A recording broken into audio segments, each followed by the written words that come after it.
place down by the sea. It ain't much, but it's enough for me.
Harmon, my man Harmon, he's hilarious, he's wonderful.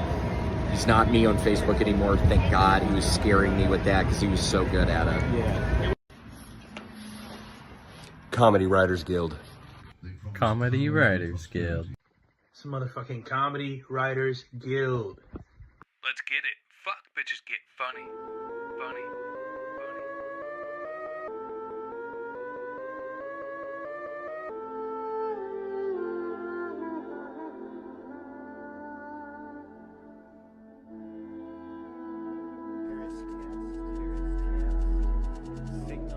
It's definitely not what you would call full screen, but like I said, it's a good compromise for working with here.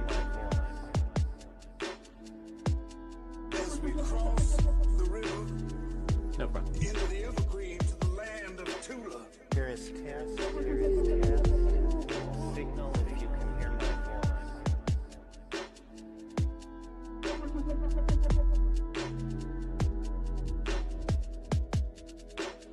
I remember when I built the pyramids, right? It was tough. It was tough as a motherfucker. All right, the devil himself. All right, have a good night. Yo, what's going on? It's your boy Harmon back again for another amazing week at the Comedy Writers Guild.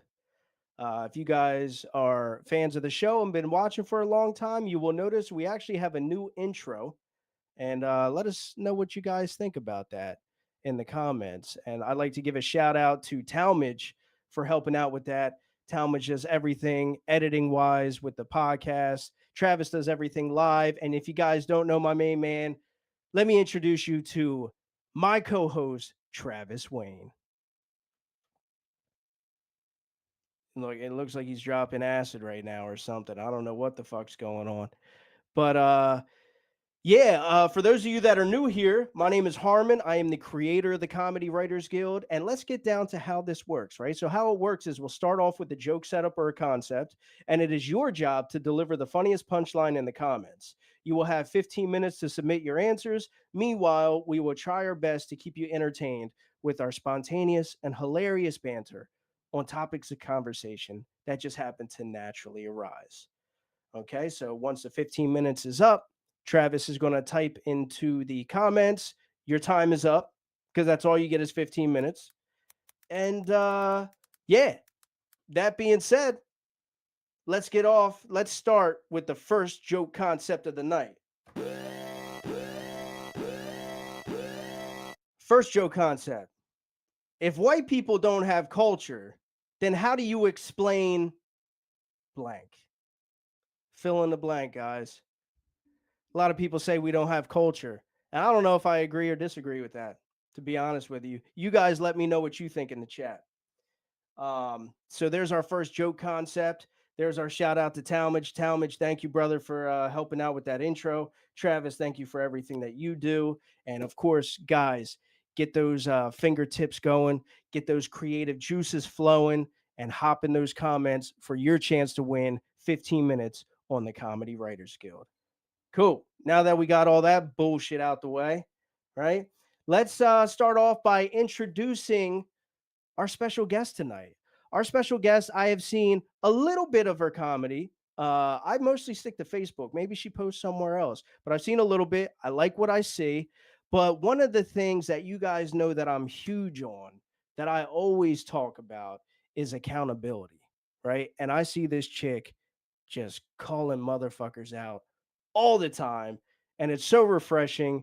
And sometimes uh, I just enjoy it. I just enjoy seeing it. So I have an awesome comic. She also books shows. She does everything comedy wise.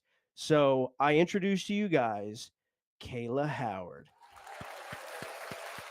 Hey, what's up, everyone? Hey, Thank you so much for having me, Harmon and Travis. I'm really excited to be here, be a well part of this show. we're excited to have you here. Thank you for coming on. So it seems like you are really big on accountability. It seems to be a lot of your posts and you booking shows. I guess you kind of have to be that type of personality to where you just don't hold any shit because people will walk all over you, especially comics. So Absolutely. you want to give like a little insight to like what you do as far as like booking, and you're also a comic yourself, and like what all that entails and how you hold people accountable. I'd love to hear it. Yes, absolutely. So, currently, I am producing 9 shows across 8 venues. So, with that said, I'm always interacting and having to deal with comedians.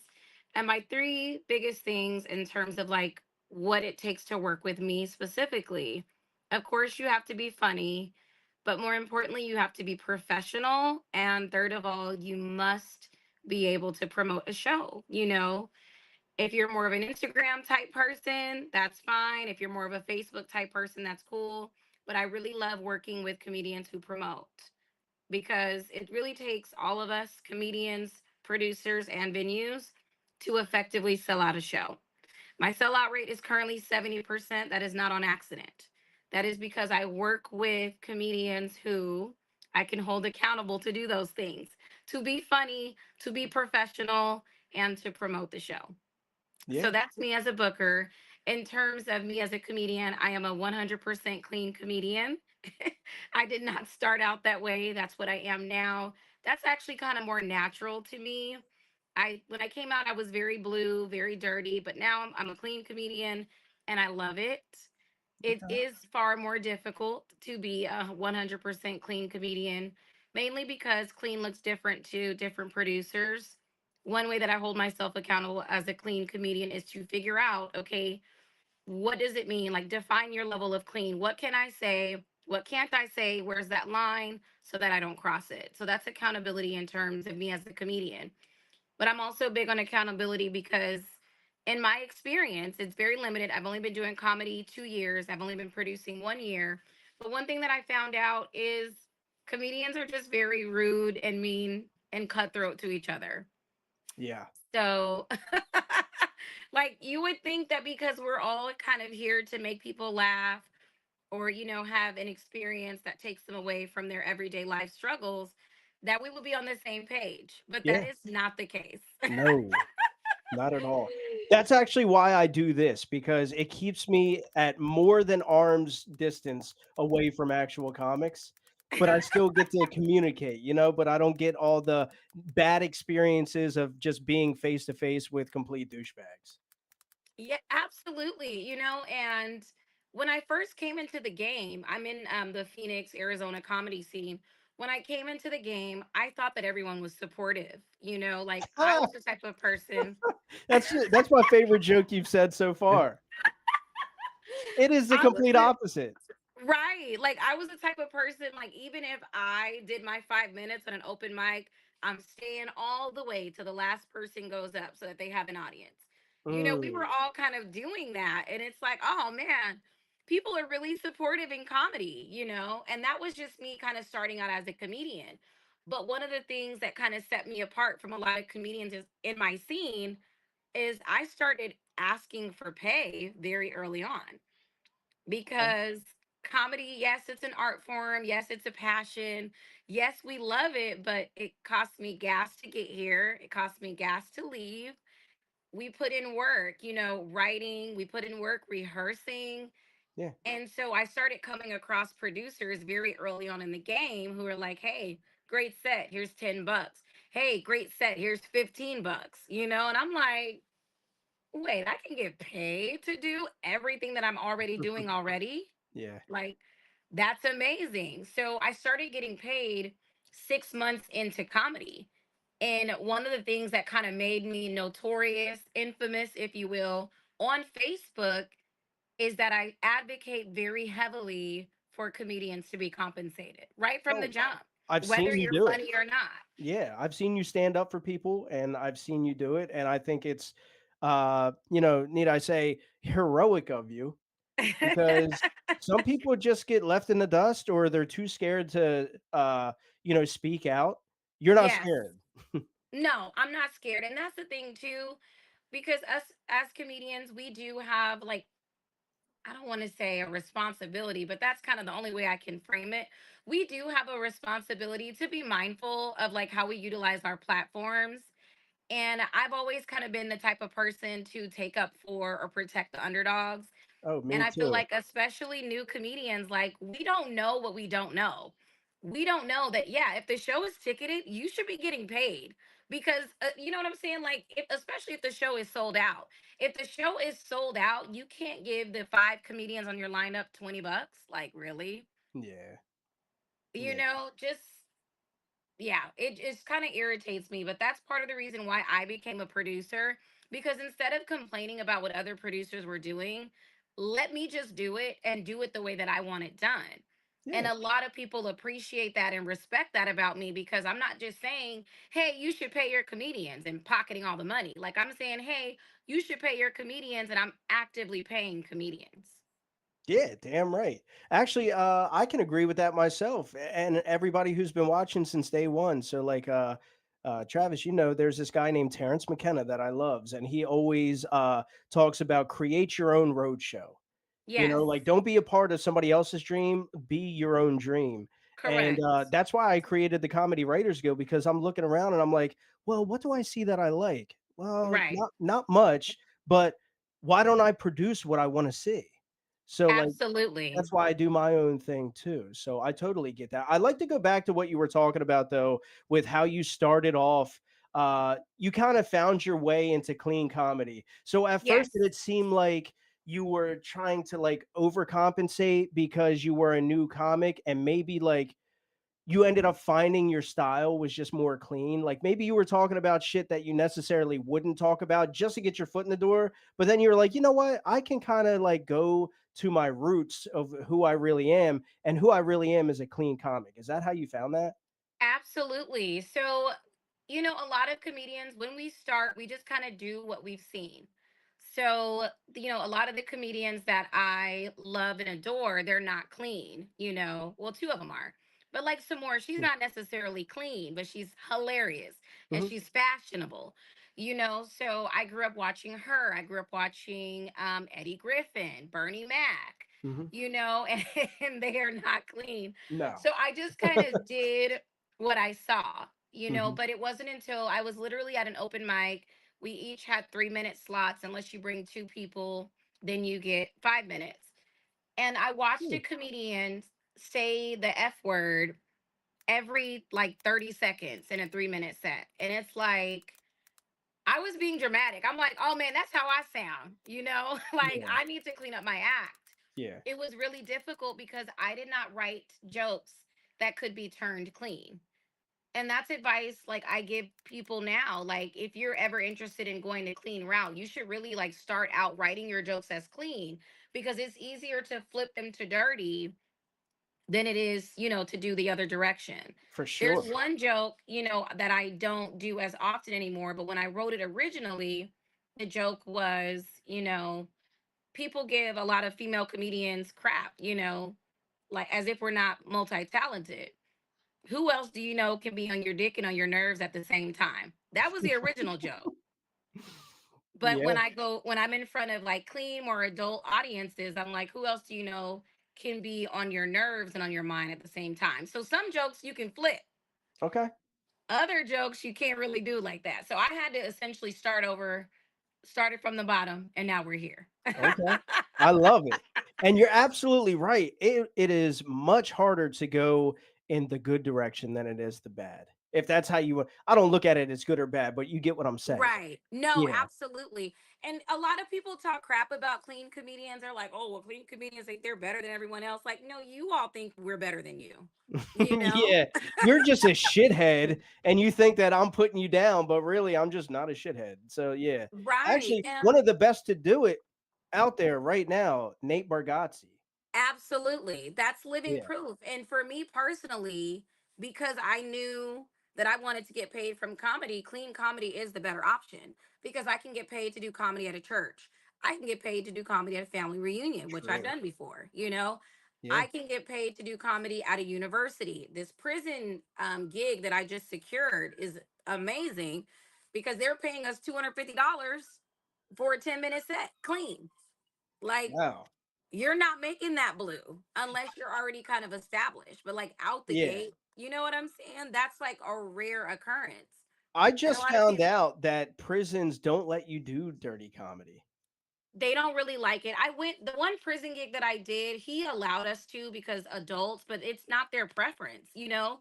The gig that I have coming up in December, she was very adamant. The deputy warden was very adamant, like it must be clean. Hmm. And I'm like, you know, some people are like, well, it's a prison, but it's like, well, they're paying us to be clean, so that's what we're gonna be. You know, like Yeah. I'm totally fine with that. And I mean, I do clean all the time anyway, so it's natural. And people are like, oh, well, Kayla, like you cuss a lot, you know, you really do cuss a lot. And it's like, I don't ever have that urge or like that slip up when I'm on stage because I've just done so many clean gigs. It's not even a thought, Yeah. Yeah, for you sure. know? No, that's awesome. Travis, correct me if I'm wrong, but I think you're like the first clean comic that we've had on here. Yeah, that does sound about right. Oh, although all of the best clean comics I've ever heard, whether we're talking about Nate Bargatze, Jim Gaffigan, Brian Regan, and so many others, Yes. it was always years and years down the line that it occurred to me that they are clean. It's Wow, Right. that's amazing. That's so Yeah. cool. Yeah, That's because so they're so cool. good at their craft that you're not really relying on the vulgarity of it, and you just get captivated in their wordsmiths, their Yes. the way they choose to word things. You don't even realize that, oh, this is kind of clean. Um, Right. it's interesting. As you see, you're friends with me on Facebook. I do Yes. the opposite of clean comedy. Yeah. you know I do Yes. some wild shit, but I never do anything. I have like a 50-50 rule in comedy. Okay. So if it's going to be like, it has to be 50% vulgar, 50% funny. You can't Okay. you can't Yes. ever you can't ever go over with vulgarity, but you can go Right. over with funny. You Correct. know what I mean? So Absolutely. and I I wish like to more try to people keep thought my like shit you. witty too. Like I like thinkers. Yes. So, Absolutely. Absolutely. And then going back to just accountability about as in terms of how comedians treat each other, just recently I was featuring for traveling vegan comedian. He came here. We had an amazing time. The show was just, it was so beautiful. And that actually happened to me. A lady came up to me after the show and I was talking about how I'm a clean comic. And she was like, oh my gosh, like I didn't even notice. You were just Mm. absolutely hilarious. But there was a comedian there who I'm not fond of, right? Because he dated one of my really good Oh friends, yeah, I saw and you then post just about this. just overall just treatment. Like one of the things that he does is he just lashes out at other comedians. We're all grown. There's a certain way that you talk to people when they're grown, and for some reason he doesn't seem to understand that concept. I've been kind of sitting on, discussing him on my platform for a while because I don't really like to give people airtime. If I'm being honest, it's my comedy page. I want to talk about me. I want to crack jokes. I want to post my upcoming gigs. I want to, because I know a lot of people look at my page. We're not just talking about other comedians, we're talking about venues, Hmm. sponsors, because I get a lot of sponsors for my comedy shows. So I understand that I do have that responsibility. But this particular instance was, out of the norm, I guess, because this individual approached me and tried to say hello to me, and I ignored him. Because if I have you blocked on all, like every social media platform known to man, why would I talk to you when I see you in That's person? just weird behavior. It's Absolutely. just And it's weird. super unprofessional. So he's complaining to the headliner and delayed the start of the show by 20 minutes. Who do you think you are that you think you're bigger than the program? you know? And so I blasted him, and a lot of people messaged me about it. Like, yes, I've seen that behavior as well. Two other women came forward about his mistreatment of them. So it's like the things that I say are things that people are afraid to say. But I feel like I have a responsibility to say these things because nobody looks out for or not clean comics. Oh my God. Nobody looks out for new comedians. I didn't have Yeah. that support. So I want to be that support for people. And that's why I started my own production company. It is ComSyn Productions. The ComSyn is short for community centered because I'm all about building community, connecting with the larger community. That's why I'm always hunting for small businesses to sponsor my comedy shows Hmm. so that they can get their brand out there, and just the community at large. I'm just a community minded person. So being in comedy is hard. Like there's an expression, ain't no friends in comedy. Yeah. And I'm like, man, I hate that, but it's true because I've seen people be friends one minute and throw each other, can't even talk, throw each other Mm. under the bus the next minute. You know what Yeah. I'm saying? Yeah.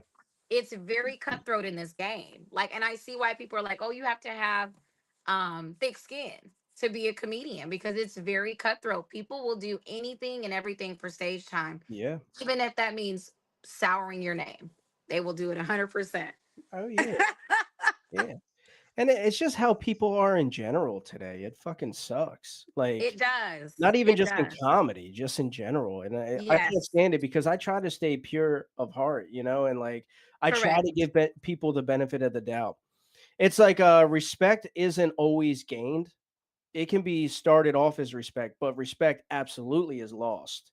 You Oh, I know, love that. Yes, a it can, 100%. I will start off at 100 with you, but Right. we go down from there. You can never go up, but we go down Absolutely. from there, and I agree with that 100%. Um, first of all, did you say vegan comic? Yes, What he the is fuck does that mean? he is a traveling headlining vegan like comic, and through his comedy he actually educates the masses about veganism. Oh, And is this a friend of yours? yes. Okay, I'll pause then. He only opens for plant-based comedians. Yeah, plant-based Yes, comedian. plant-based comedians, exactly. Oh my god, he's just on stage like talking shit on Venus flytraps. Uh, He does have a bit about how beef is his bitter ex-girlfriend. oh my god. Yeah, that's crazy. Hilarious. All right. I won't go any further. That's your friend. Um, Yes. at first, I thought you were saying that the guy that was dating your friend was the vegan comic, and if that were the case, I was Oh gonna rip into no. him. But I'll be good because he's your friend. Thank you. I appreciate that. I just thought that was. Let me just say though, I have to say this. It is strange hearing vegan thrown into your title as a comic. Yes. Okay. It's a niche. It's neat. It's a niche. It's a brand. That's it. That's as far as I'll go.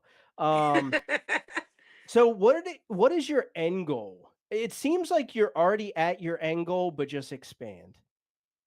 Yes. So in November I do have a fundraiser comedy show coming up. And my goal is to acquire more colleges as clients.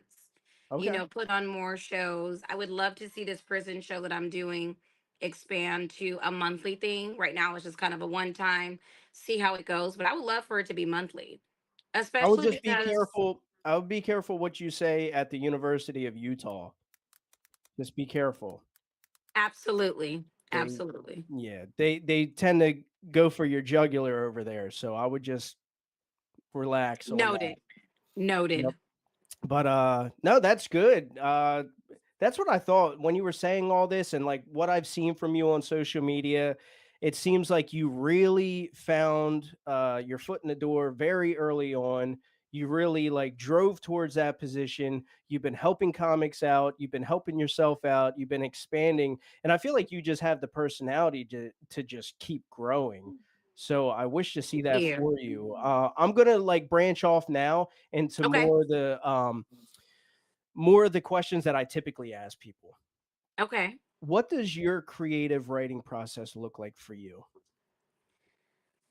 So I don't write in the traditional sense. A lot of my comedy is rooted in real life experiences. I'm a mom, so of course a lot of material comes from that.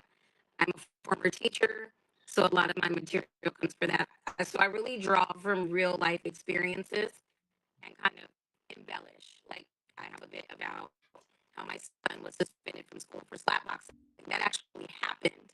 But how I found out is not for me going down there to the school. I found out because his friends recorded him losing a slapboxing match. Hey, Travis, is her voice breaking up right now? Yeah, you got some pretty serious robot voice happening right now. Yeah, I'm sorry. I just switched my headphones because I thought my battery was dying.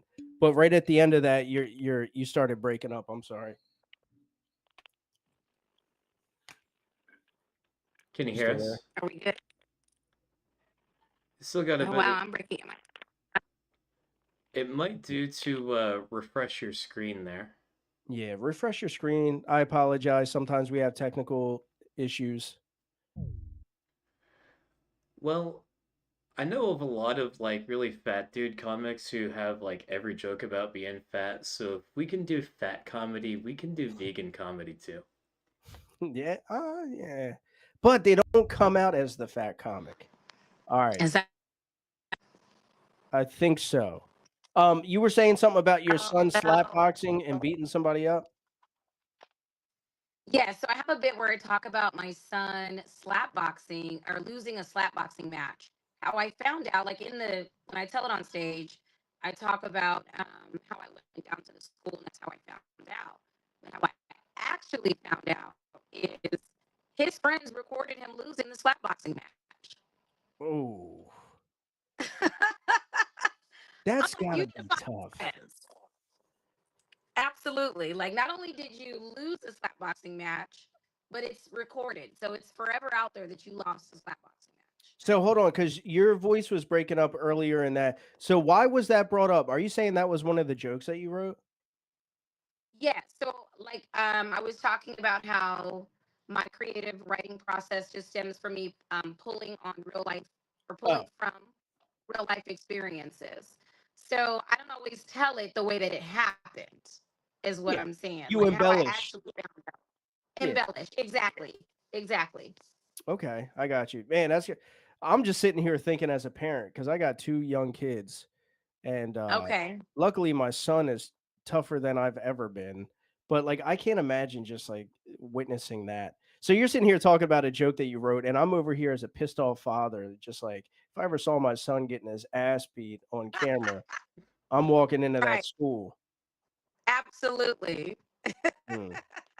But yeah, no, I respect that. A lot of people do that, pull from real life experiences. I like to like super embellish. I like to think of a good idea and then pretend that I was in that situation. But Yes. I also pull from real life stuff. But a lot of my jokes are just pure fantasy.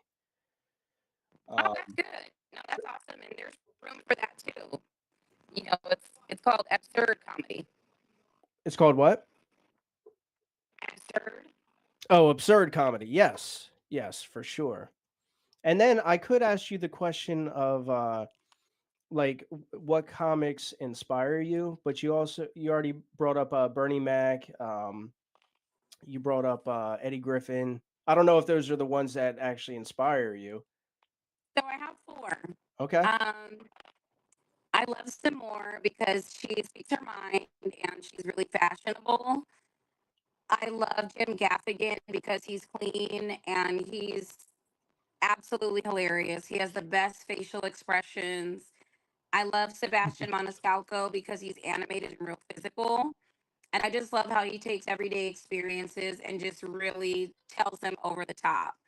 Kind of like that embellishment factor that you were speaking of earlier. Yeah, And I love, rest in peace, Mitch Hedberg. I love his one liners. When I first started comedy, that's all I did. I was just doing 5 minutes of one liners. So absolutely. those four are my biggest inspirations. Yeah, I never know how to say his last name, but Sebastian what? Maniscalco. Maniscalco. Yeah, I have issues with words. Travis knows I have issues with words, so I'm not going to pronounce his last name. But I don't. Why? Can I ask why you chose him as one of them? I don't see it. He's like one of the most famous comics right now in the world, and Yes. I don't see it. I love his like the delivery. I love the way that he animates and like uses his whole body to deliver punchlines. I'm not there yet, but I would love to be there to where every part of my body is used to tell Yeah, the joke. yeah, yeah. I think a lot of people aspire to that. That's one of the reasons Absolutely. why. Oh, are you a fan of Kill Tony? Absolutely not. Oh, I knew it. I knew it. Why? No. I'm just so funny enough. When I started comedy, I started out as a roast comic. Okay. So I was literally roast battling. My first ever gig was 2 months in, and it was a roast battle. And I won. I did amazing. But I'm just over the roast comedy. I'm over the vulgarness. Like, I'm over the controversy because a lot of it is not accompanied by the funny. Like people I are can see it just, you know, and I'm not gonna say I blame Kill Tony for that, but it just Kill Tony just seems to kind of have normalized that. for sure. Yeah, I can see that a little bit. Like I see like a lot of people doing roast on Kill Tony where they're just they're shooting for the hurt and not so much the funny. Like they, Yes, yeah, they exactly. It goes back to my 50-50 rule I was talking about. Yes. A lot of people do not know how to do that effectively. And I've been to plenty of open mics, even like booked open mics at clubs where, comedians are on stage making jokes about rape and, or making jokes about pedophilia. And it's like, where's the punchline? At what point am I supposed to laugh? Now, You let know, me ask you this. If there's a solid ass punchline at the end of one of those jokes, how do you feel about that? I'm not a fan. All right, that's just preference. I'm a fan. If there's a solid punchline and you don't go over that 50% mark, I'm a fan. Okay. No, I Yeah, respect it. A yeah. lot of people think because I'm a clean comedian that I only listen to other clean comedians. No, I love comedy in general because I love laughing. I've always been a fan of it. So if it's funny, I'm going to laugh. When I think about like being controversial but being funny, I think about this day where I was at an open mic and a comedian was making fun of people in wheelchairs on stage. There was a man in the audience who, unbeknownst to all of us, his son is in a wheelchair. So he like runs up and charges at the comedian and was gonna Right. like beat him up. But a lot of people ask me in the comments, well, was the joke funny? And I'm like, well, no, it wasn't funny. So they were like, well, that's why. Because if it Yep. had been funny, the guy could have laughed about it. But it just Yeah. wasn't funny. So my Yeah. thing is, if you're gonna be controversial, you need to be funny. I had the privilege of Absolutely. seeing Kurt Metzger. He came to House of Comedy here in Phoenix.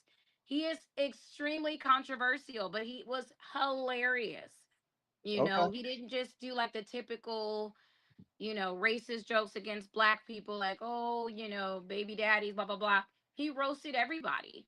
And it Hmm. was hilarious and it was structured. It was easy to follow. And I respect that. Again, jokes about sexual assault, pedophilia. Yeah, I really Yeah. haven't seen them done well, honestly. Yeah, well, that's when I started this community, I said that's the only no-go. First of all, you don't talk Right, about specific people's children because you know how people get over the internet. They're like, "Oh, fuck you. That's why your son looks like blah blah blah." And I'm like, "No, no, no, right. no. None of that. You're not going into people's pictures and pulling their families out and picking them apart because you have a dispute."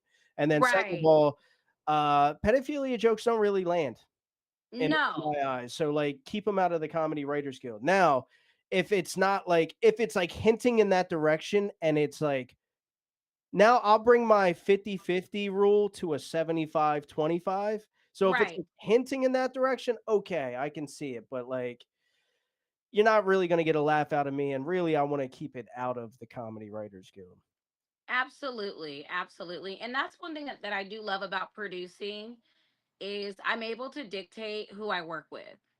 But on the flip side of that, like a lot of people don't understand that I like to at least see them perform at least two Mm. or three times just to know your subject matter, because it's not so much, oh, are they going to have inappropriate jokes or whatever, but what do you talk about? Because the last thing I want to do is book two comedians that kind of talk about the same thing, True. unless that's the theme, because then you don't really get to shine, because Yeah.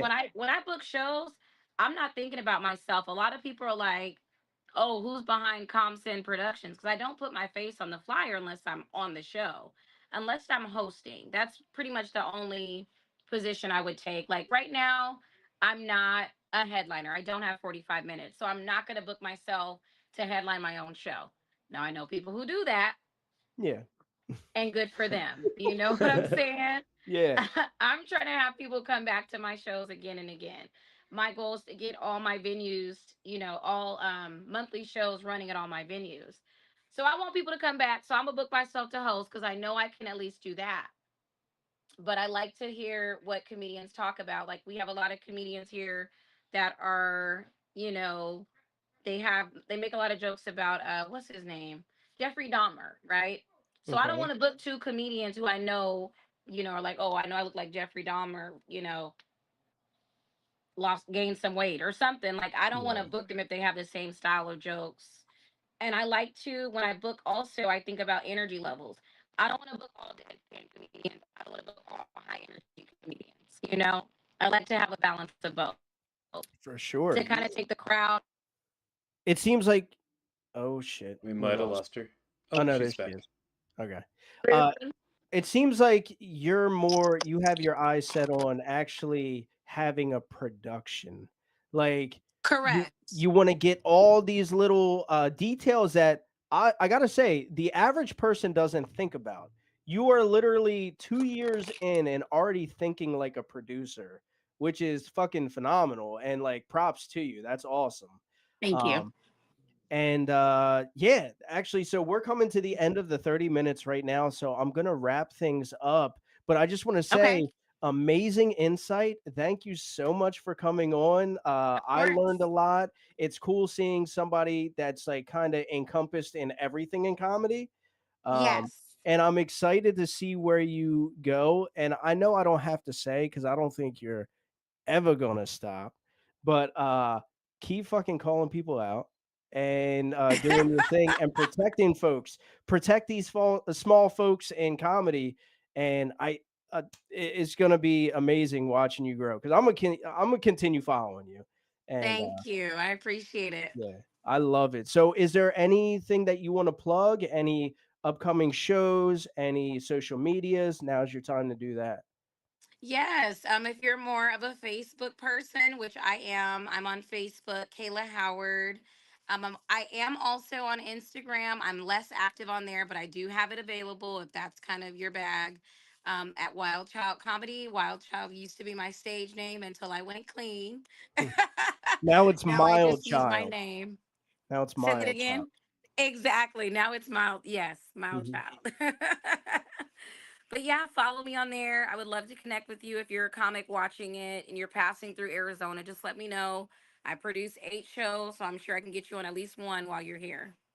Well, actually, mentioning that, he mentioned you when I said that you were going to be on the show. He made a comment. Juan Sancho. I don't know if you know Yes. who he is, and Yes, he I was like, do. "Yeah, he would be amazing to book.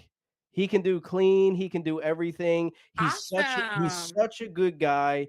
He's been like he's a fan of the show, but he and I have also become friends over this, and Very cool. he's just a really dope, down to earth guy. So if He's you ever get a chance, hilarious. I oh, he enjoy his is. comments and reactions to my posts.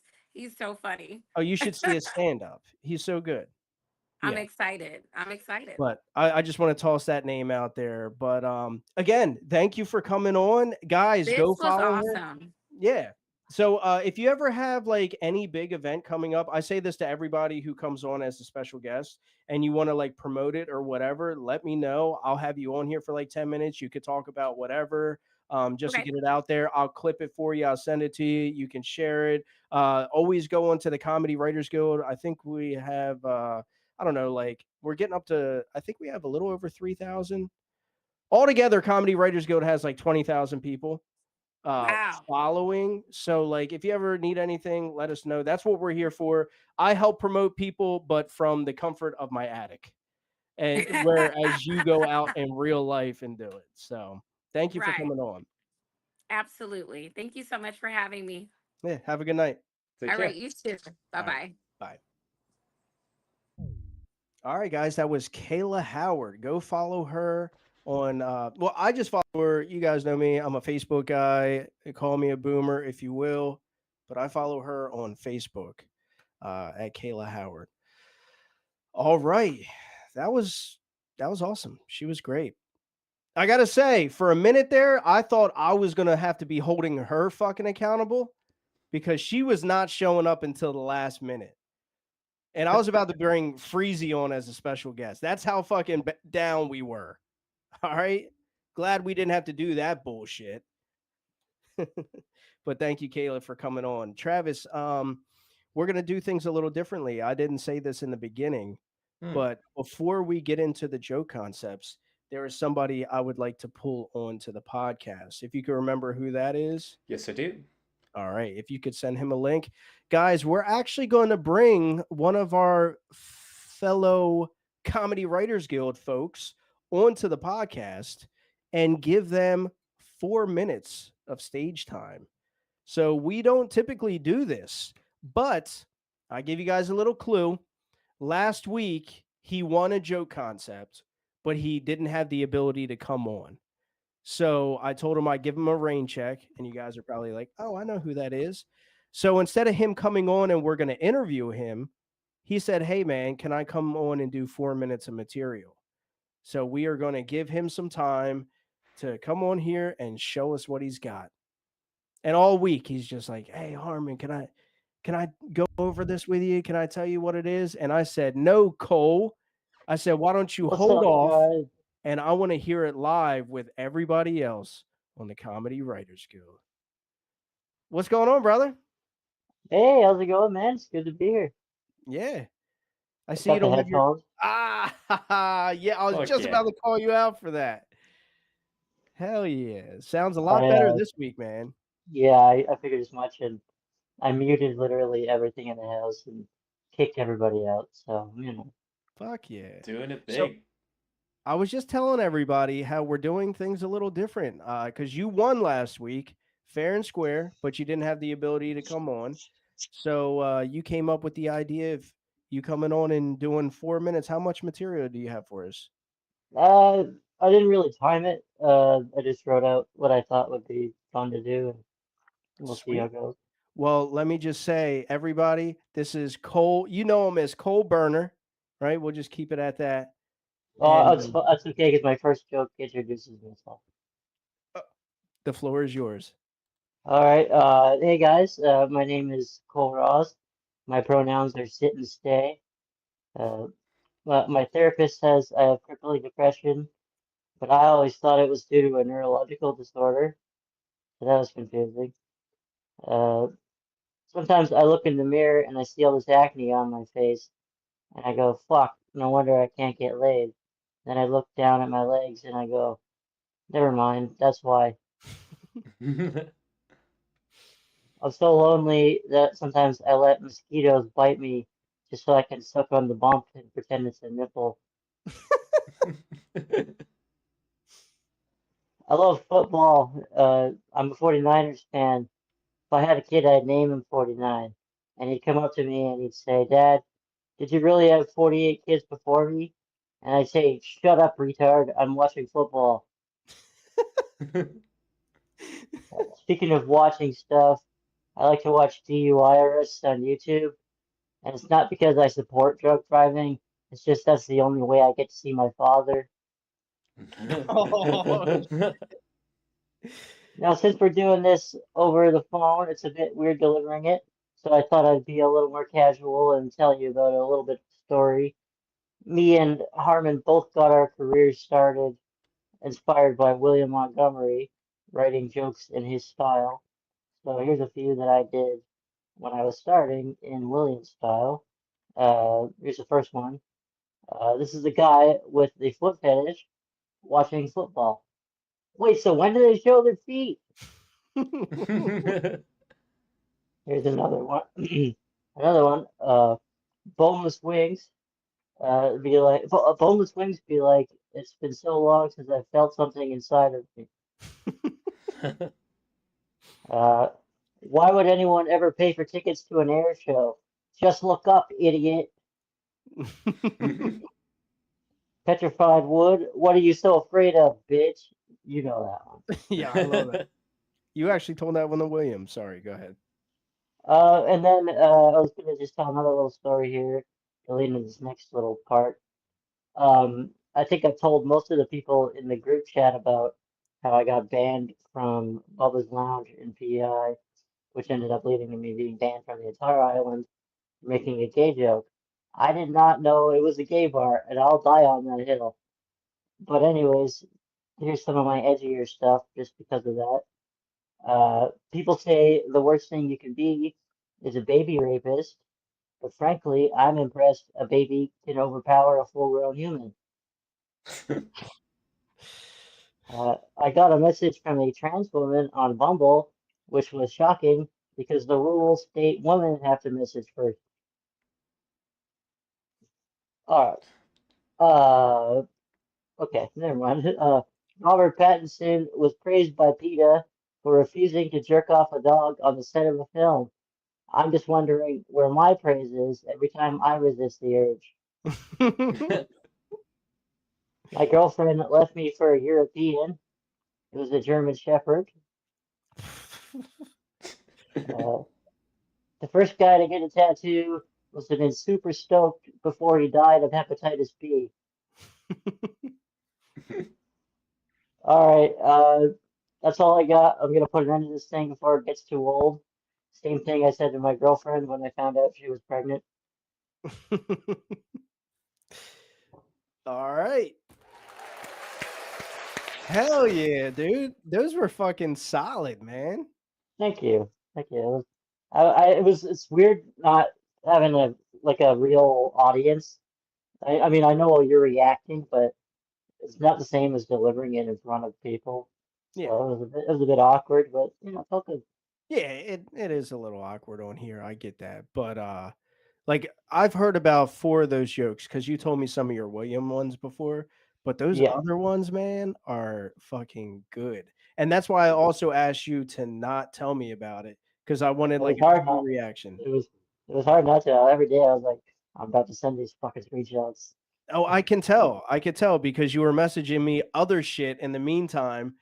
I think you were just like bugging the shit out of me until I was like, all right, motherfucker, just tell me the jokes. Yeah, no, it was all I was thinking about for the last couple of days because, I needed a distraction, so this was good. Good, man. I'm glad.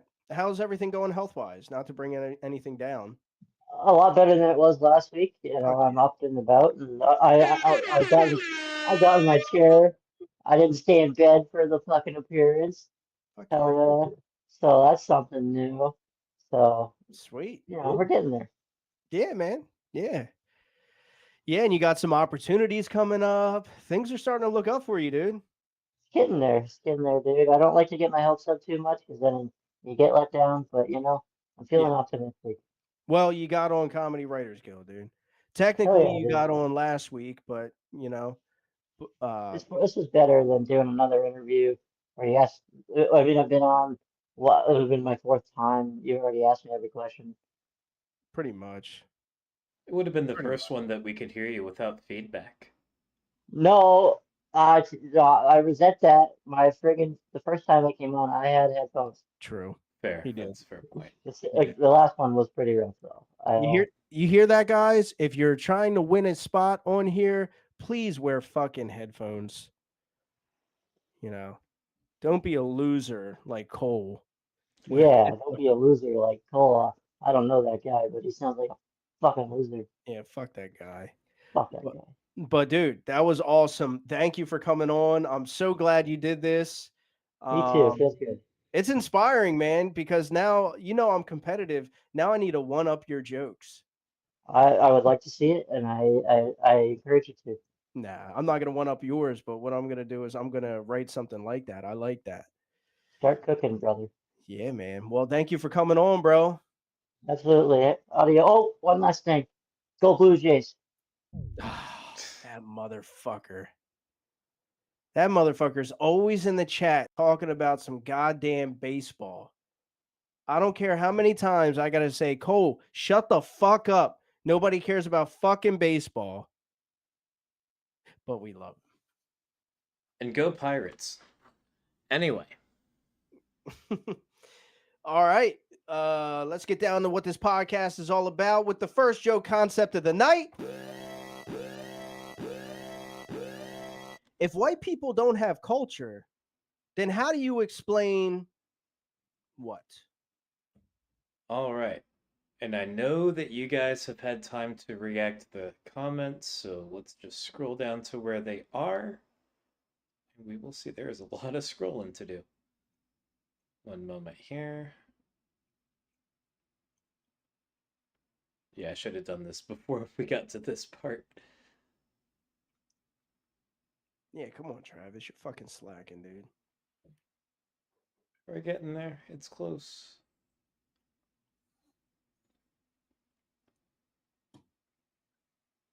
Yeah, the chat has been very prolific tonight. Here we go, Good. here we go. All right, so reacting to jokes that got 3 or more reactions, starting with our very own Jacob Offender D. Legal. And he said, if white people don't have culture, then how do you explain Napoleon Dynamite? Oh. Gosh. Yeah. Gosh. Eat your food, you fat lard. Next we have Mr. Clarence Ray Ash, and he said, if white people don't have culture, explain Comedy Writers Guild. Hey. Hey. We have Hispanics in here. We have the blacks. Trying to keep out the Jews. And more importantly, we have Kyle Yemkowski. And he said, if we don't have culture, then how do you explain anal? Okay. I didn't know that was our thing. But Zach No Breaks Estrada said very slowly. I was waiting for you to say, how do you explain naked leapfrog? Yeah, come on. He hasn't hit us with a naked leapfrog in a while. Give the people what they want, Kyle. All right, so next we have Mr. Brian Lewis. And Brian Lewis said, if white people don't have culture, how do you explain corn coming out whole? How do you? That's crazy.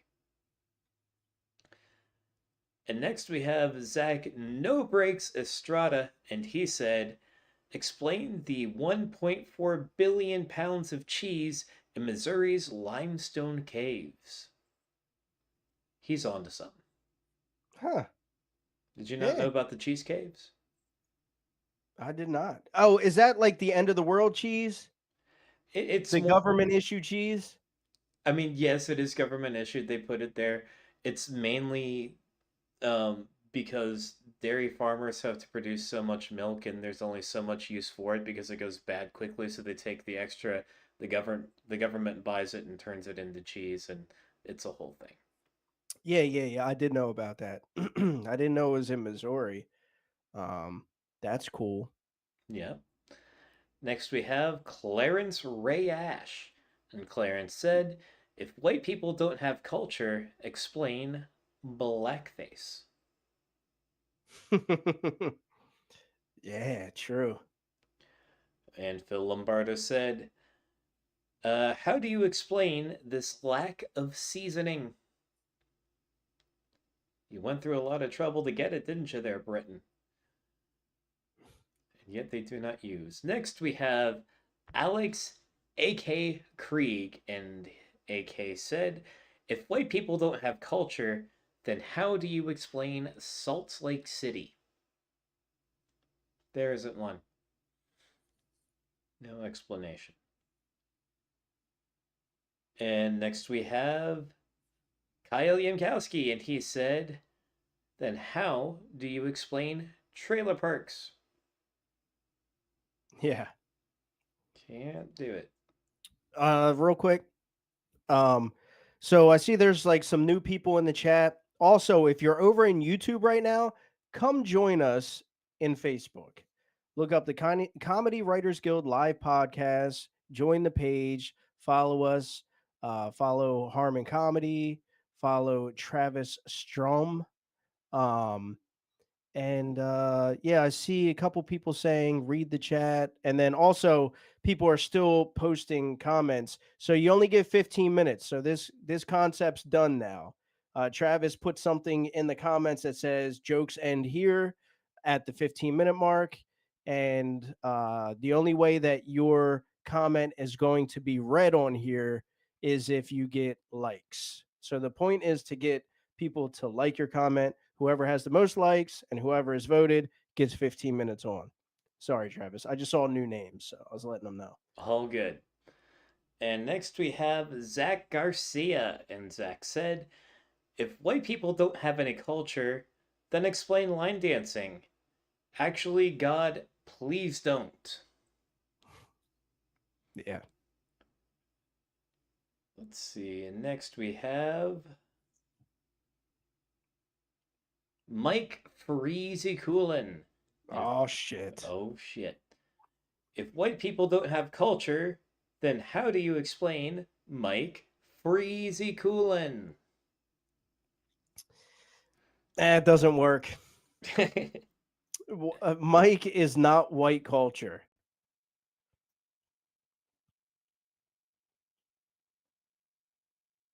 If white people don't have any culture, then explain Guy Fieri.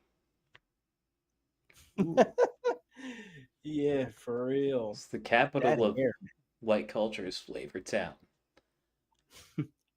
All right, let's see. Next we have AK, and AK said, if white people don't have culture, then how do you explain the warmth of the benches for an NBA team?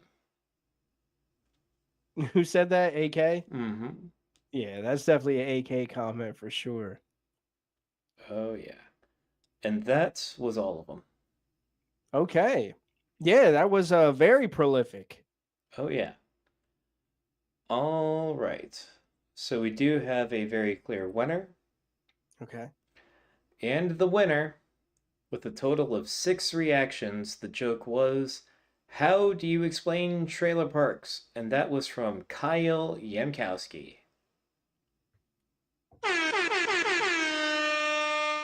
Kyle knows a thing or two about trailer parks. Mm-hmm. Let's see. Check your inbox, Kyle. You have a link.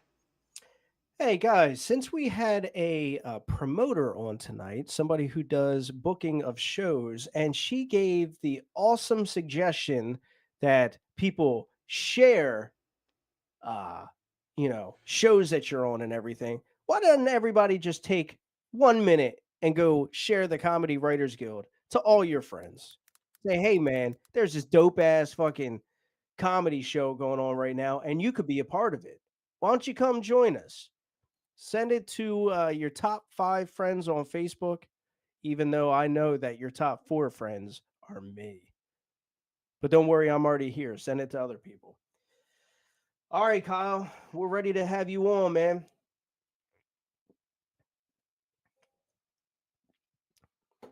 Adam Withers just realized, hey, we can like our own comments. I mean, whatever gets those reactions popping. Yeah. Could be the Yeah. difference between a 2 that I don't read and a 3 that I do. All right. You think Mike these... Freezy. Oh, sorry. I good. Mike Freezy Coolin says, love you guys. I'm off this. Got work early. Mike, or Freezy, I've never called you Mike before, but Freezy, you have work the same time every Friday, dude. I don't want to hear that shit.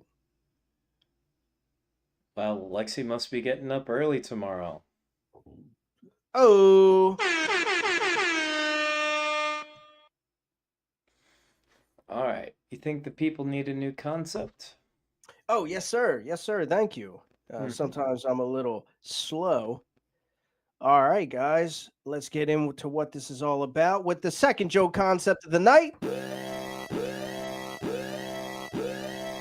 What is the next distraction to the Epstein files? Boom. A lot of distractions going on these days. Yeah, you're telling me. Yeah. Many distractions up to and including Naked Leapfrog. Oh, yes. What was the other thing he used to always say? It was Naked Leapfrog and something else. Oh, he just used to Yams? reference fucking yams all the time. Yeah. Yeah. He's like, you hear about the yams that the government hides in the caves in Missouri? That would be a lot more fun than just cheese. Less constipation. More fiber, I assume. Mm-hmm. True. Start of jokes. All right. What is the next distraction from the Epstein files? So many distractions that they got Charlie Kirk in a cave in Missouri right now, hiding out. That's what some people think, not me. Let me put that out. Oh no, here he is again. Oh, fuck. And his screen is sideways. And now he has to move, and his balls are probably out. Well, hello. Hi. Am I sideways? Yeah, you're sideways, dude. Oh, shoot. Let me just try to get this without. There we go. Okay, there we go. Hey. Hello. Oh, we have our friend the nudist Buddhist, everybody. Everybody loves the nudist Buddhist. How's everybody doing? Oh, we are fantastic now that you are here. Feeling breezy. Breezy. So it's a bit nippy in here. I see. We that. know. We can see that literally. So, yeah. do you have anything, deeply poetic to say to us or something? Funny you should ask. Well, just because you have triggers doesn't mean you have to pull them. Unless it's a squirt gun, then by all means, squirt away. That's for all the squirters. Life has a lot of bumps in the road, but sometimes those bumps have nipples. So smile. Boobies. All right. We're losing Kyle, everybody. Kyle, do you think you could channel a better internet connection from the spirits? Yeah. Yeah, can you take your router out of your asshole? Oh, that was only the thing in there. I'm sorry. That's fair. Yeah, his internet connection sucks, but we'll be all right. All right, Mr. Nudus Buddhas, hit us with some more. Well, wanting is the root of many pains. Stop wanting the preferred outcome and start accepting that you might be gay. I love it. Well, You must first pull the roots of your old life from the base in order to make room for the new ones to grow.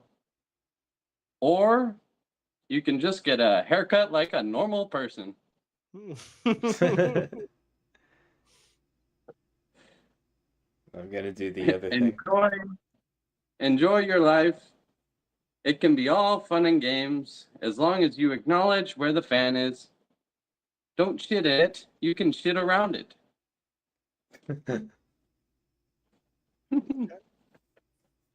You know, if you get up on the wrong side of the bed, you can always lay back down and get up on the right side. I love how he laughed at that. Well, they always say in the Bible is, if thine eye be single, well, maybe you should quit rubbing the other one after cutting jalapenos. Oh, I feel like that came from experience of being a chef.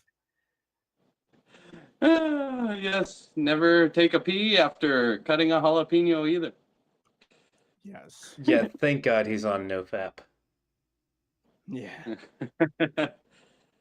You know, a wise man once said, follow your nose, follow your nose, follow your nose. Well, it's more of a parrot, but you know what I mean.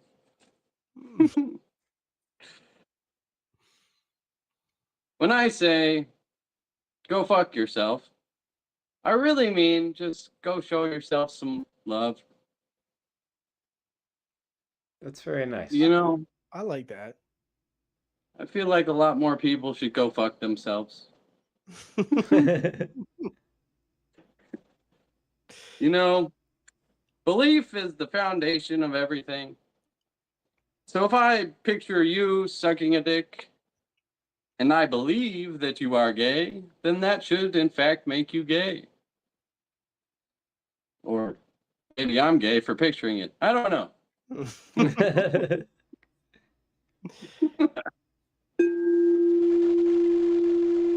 You know, if dreams are real, then that means I really did have that threesome. Hey.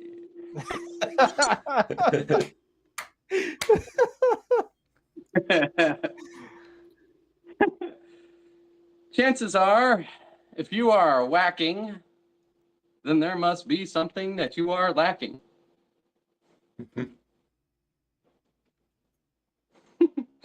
When in doubt, do not rub one out. Post-nut clarity can be a bitch, and I sure hope that bitch is not your grandma. Jesus. Trust your instincts, you know. Or trust your intuition, not your instincts, because instincts can lead to a lot of outer stinks. And you don't want your bubble full of farts.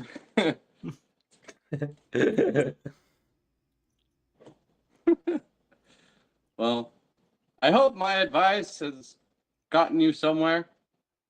And hopefully, maybe it got you nowhere. Either way, it doesn't matter.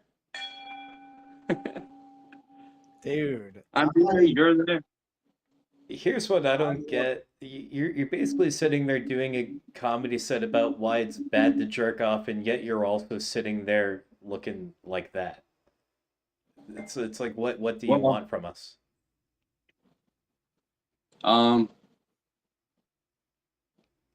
This is a good question. Well, like I stated, if you are whacking, then you must be lacking.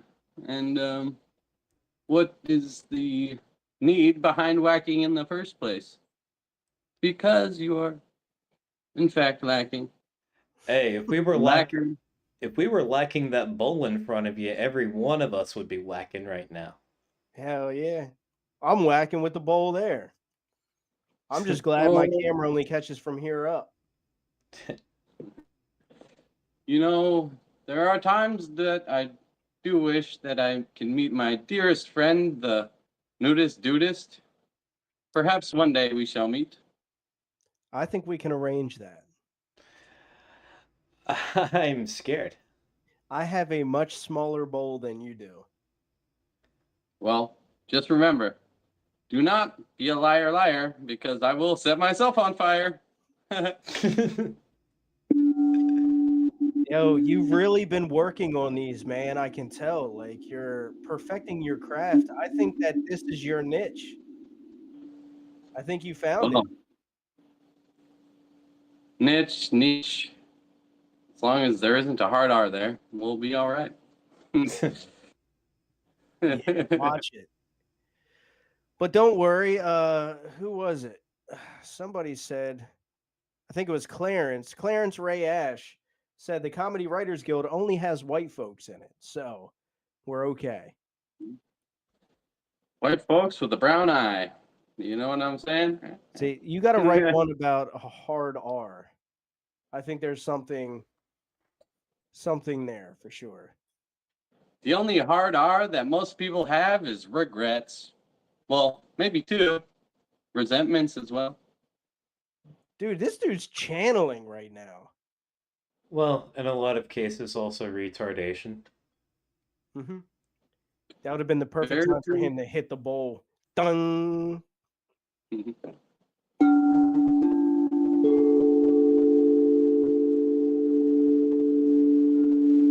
right, don't put me to sleep, man. I still have like an hour of a podcast to do.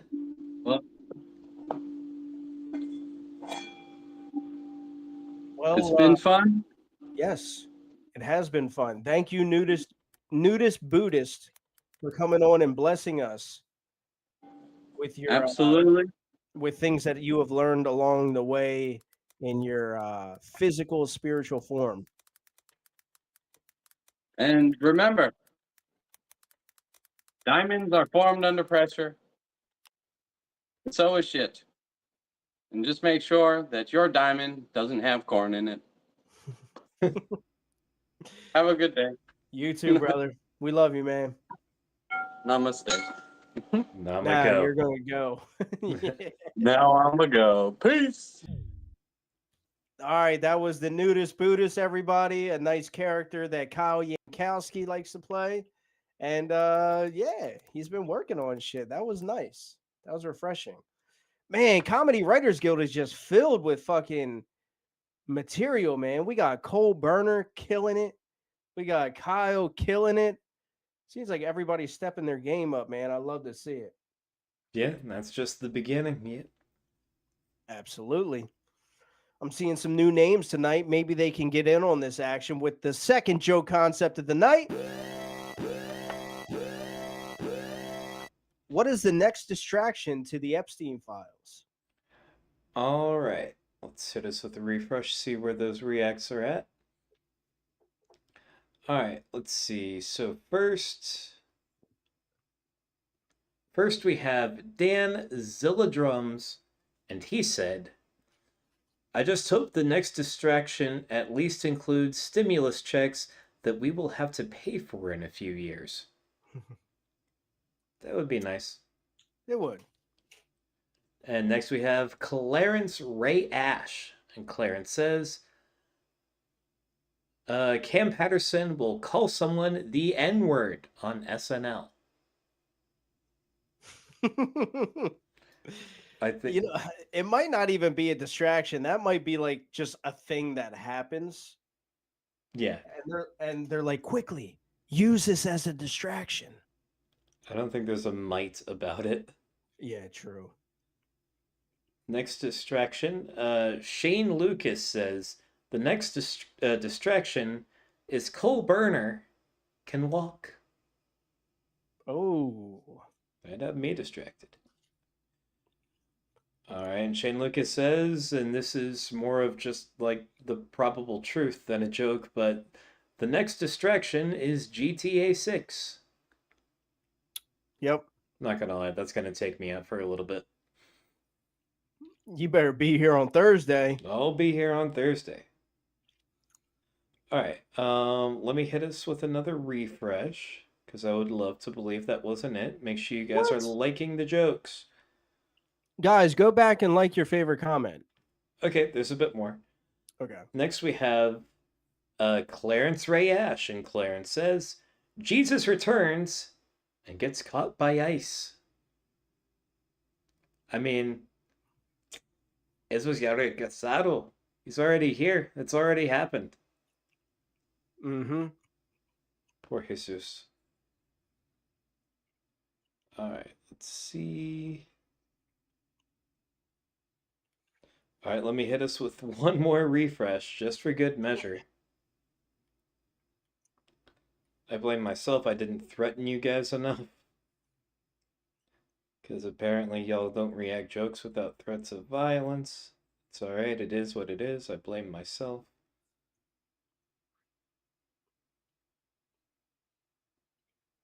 Let's see, nope, I already read that one. And that one. Okay, well, I feel confident in declaring this winner because this dude won it by a pretty overwhelming long shot.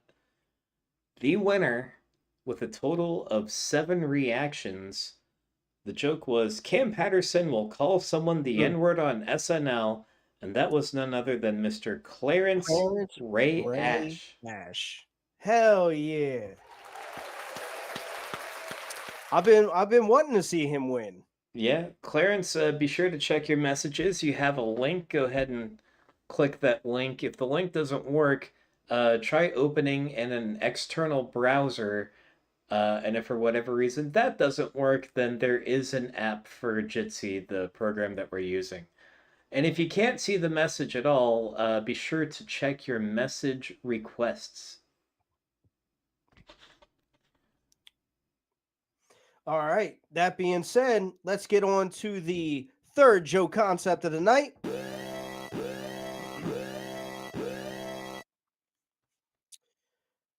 What could bring peace on Earth?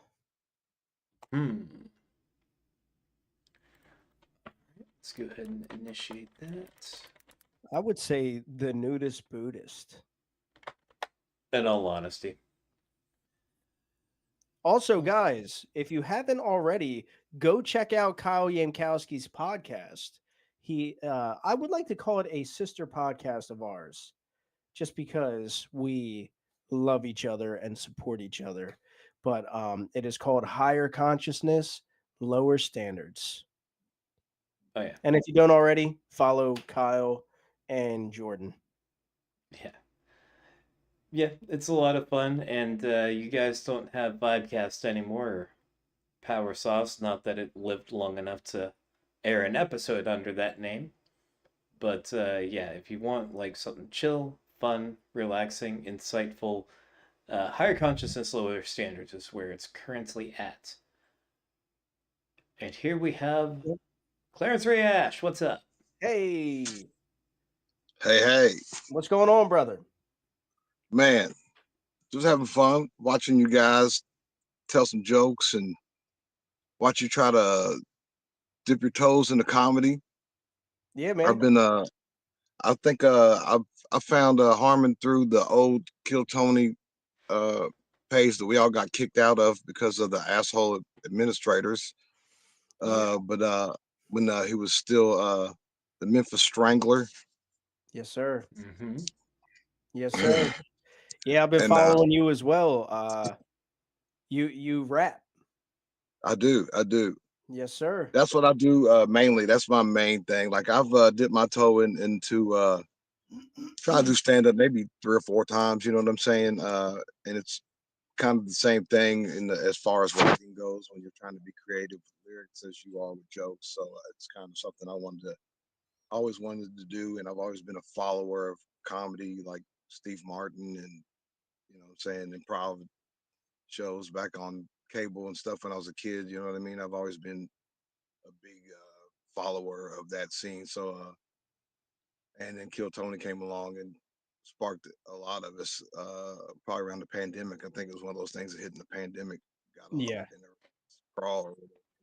Yeah, that's actually exactly when I started watching because my boy has been trying to get me to watch it for years. He went and saw Tony when they came to Philly and everything. And he was like, dude, you would love this show. Then the first person he turned me on to was William. And he was like, dude, Yeah, he was like, you gotta watch this dude. He's fucking genius. And he showed me him, and it was like the whole I think it was like the set where he was like, I just spent $20 on the tickets. The least you could do is buy the ecstasy. That's an Right. impression of my uncle taking me to see the movie Twister in '98. Like that was like one of the first ones I saw, and I was like, this guy's fucking good. Yeah. But I still didn't watch Kill Tony. And then like right before the pandemic hit, that's when I started watching it, and I Man. just binged it, dude. Right. Everybody had days off work, and we could like just start watching stuff and gravitated to it. I think I came to it first from watching like roast battles and following Kim Congdon. Oh You know, yeah. looking up Kim Congdon on YouTube from roast battles, and then that started showing me Kill Tony's when she was one of the first regulars, and I followed the show like heavy, like every Monday. It's a ritual ever since I started watching. Pretty much, I don't think I've missed a Kill Tony. Even if I went out of town, I'd be in California or something. I'd still on Monday. I'd pull up a laptop and watch Kill Tony. You still do it? Still watch it. I still watch it. And I'm in Louisville, Kentucky. I've never been there. I saw Hans Kim when he came to Louisville once. I saw William when he came to Louisville once. William in a small venue. It's not small. It's probably about a medium-sized venue. It's called Louisville Comedy Club here.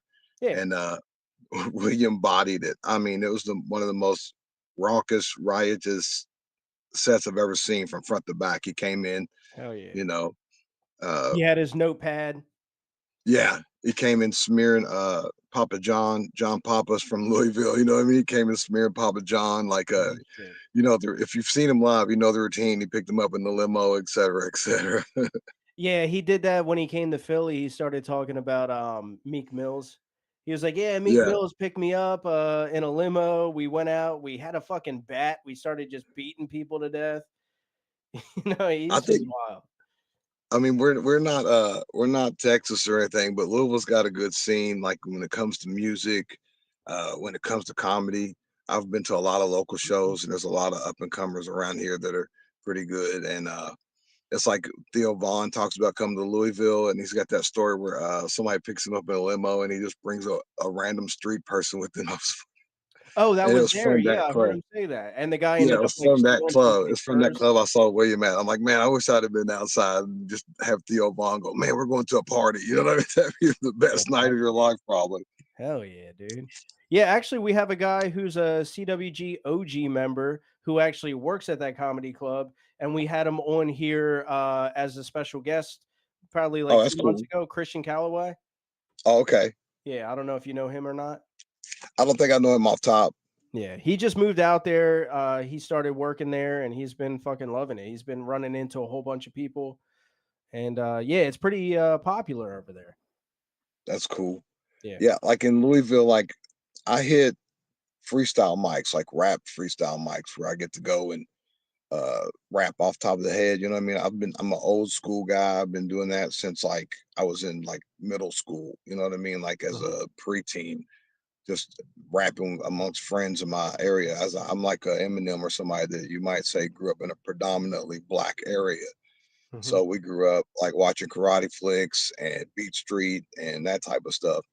So I became a hip hop kid, and it resonated to me, and that's what I've done most of my life, off and on. You know what I mean? Oh yeah, But and transferring from that to comedy is like an easy transition too. right. It's so much easier because I freestyle off top, and it's got a rhyme.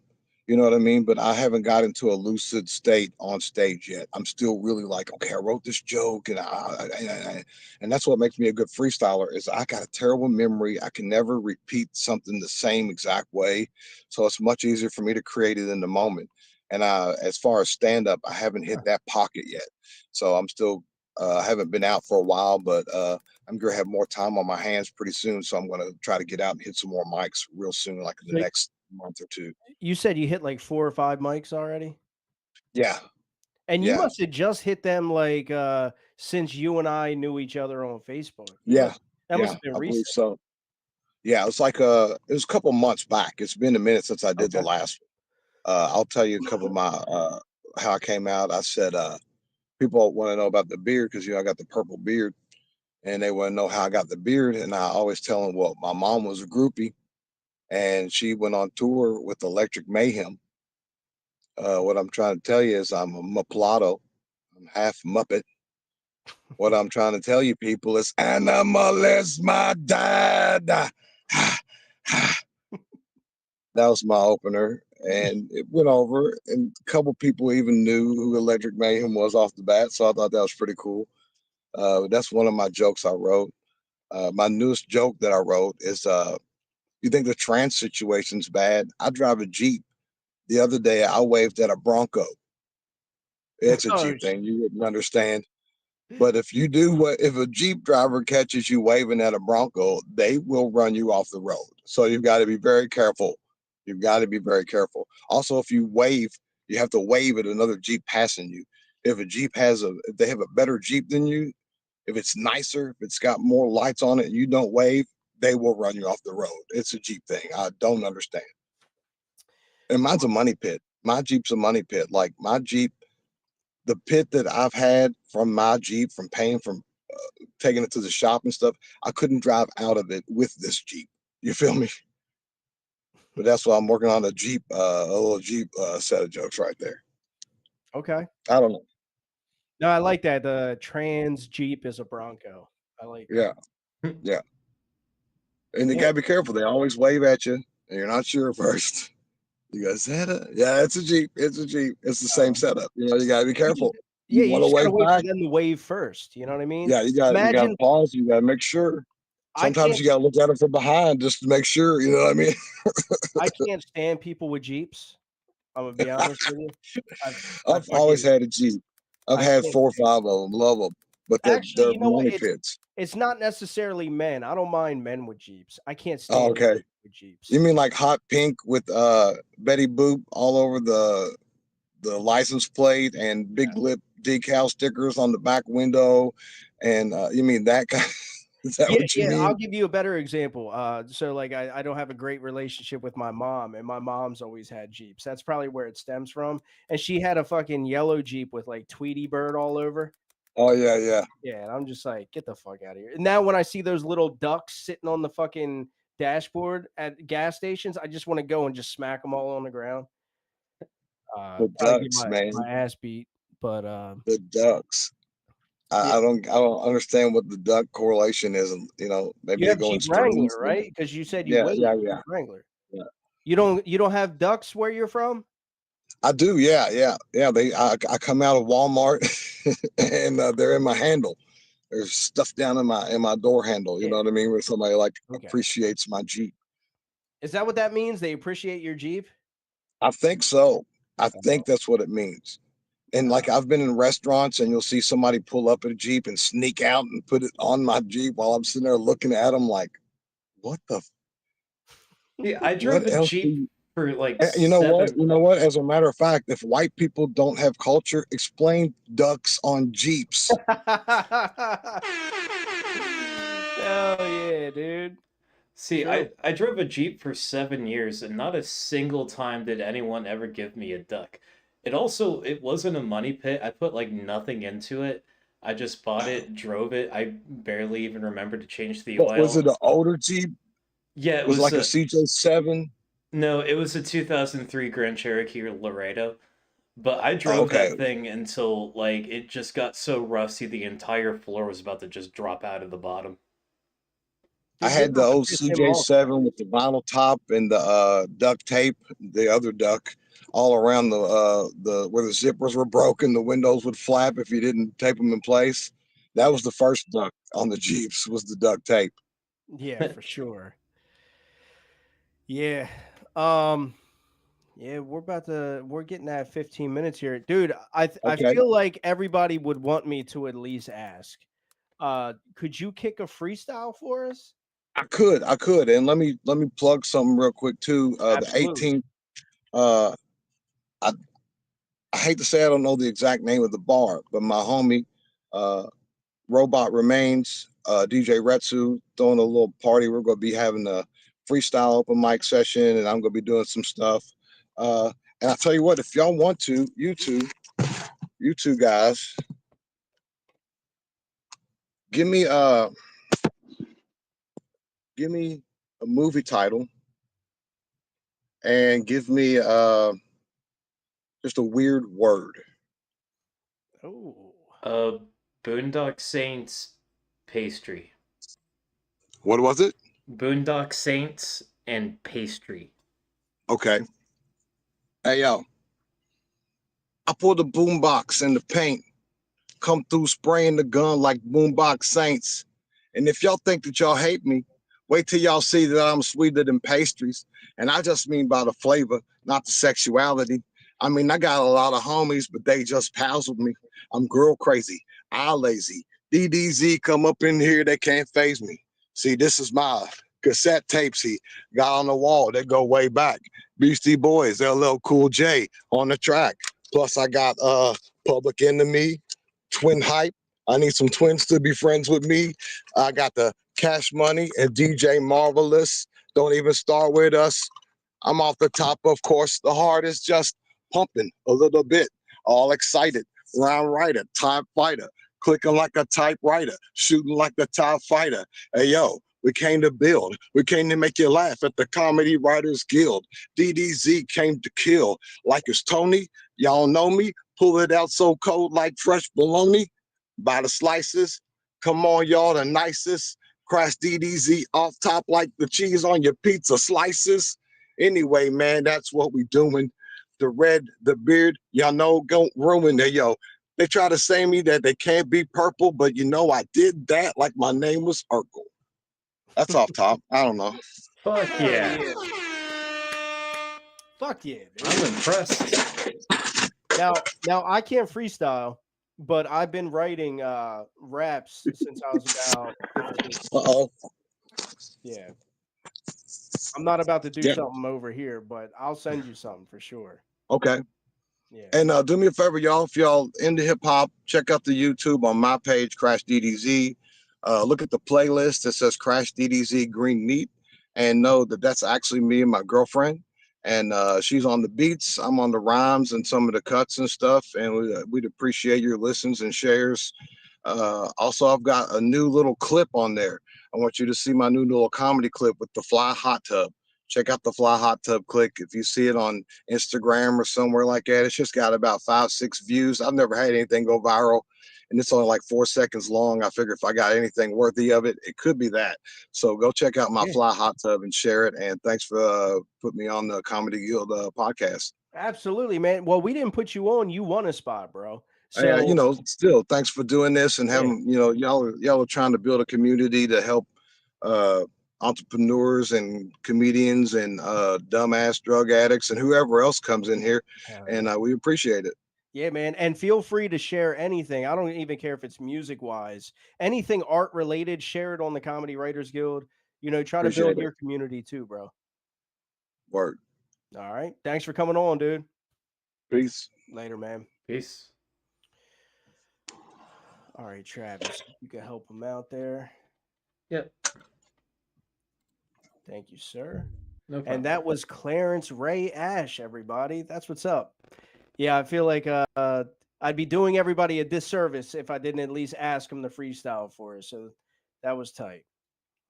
I wasn't disappointed. Like, he hit both of his topics. Like, I wasn't sure what he was going to do with those things, but he did it. Yeah, man. Like Harry Mack. Like blue Harry Mack.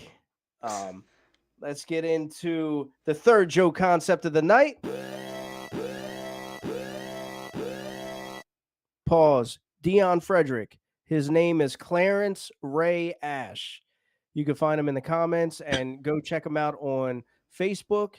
And fuck, I already forget what he said his YouTube was. If we can, we'll probably get a hold of that and share it in the link below at some point.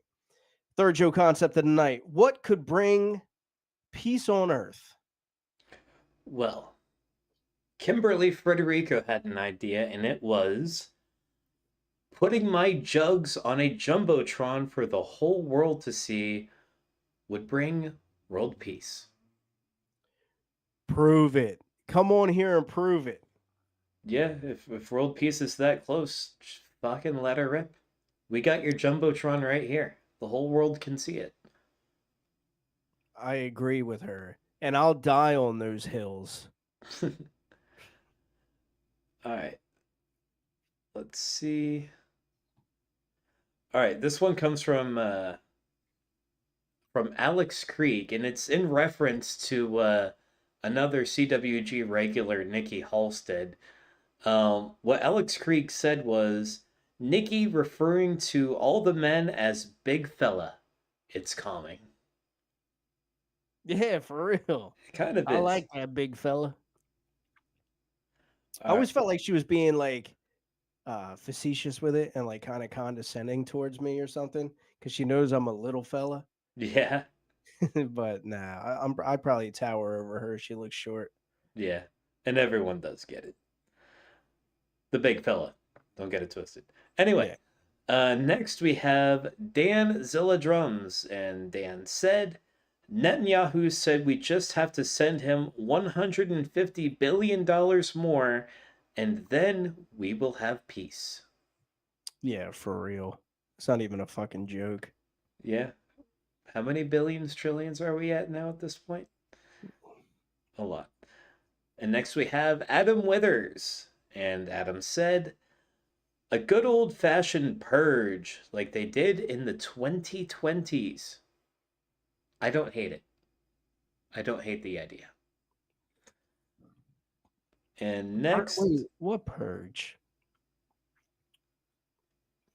You know, like, well, they gave it a try. They tried to get rid of all the old and the fat people, but...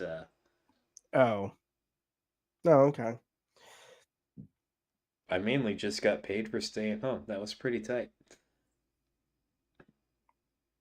I was essential. So it was like it never even happened for me. I was working every day.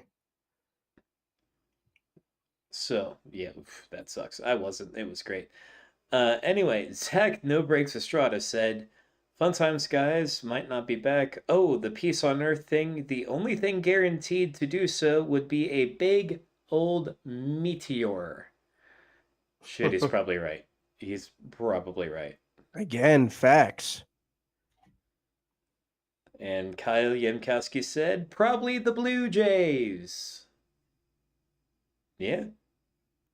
Cole would agree. And Phil Lombardo said, if you ask Kyle, he'd probably say a group hug or something gay like that.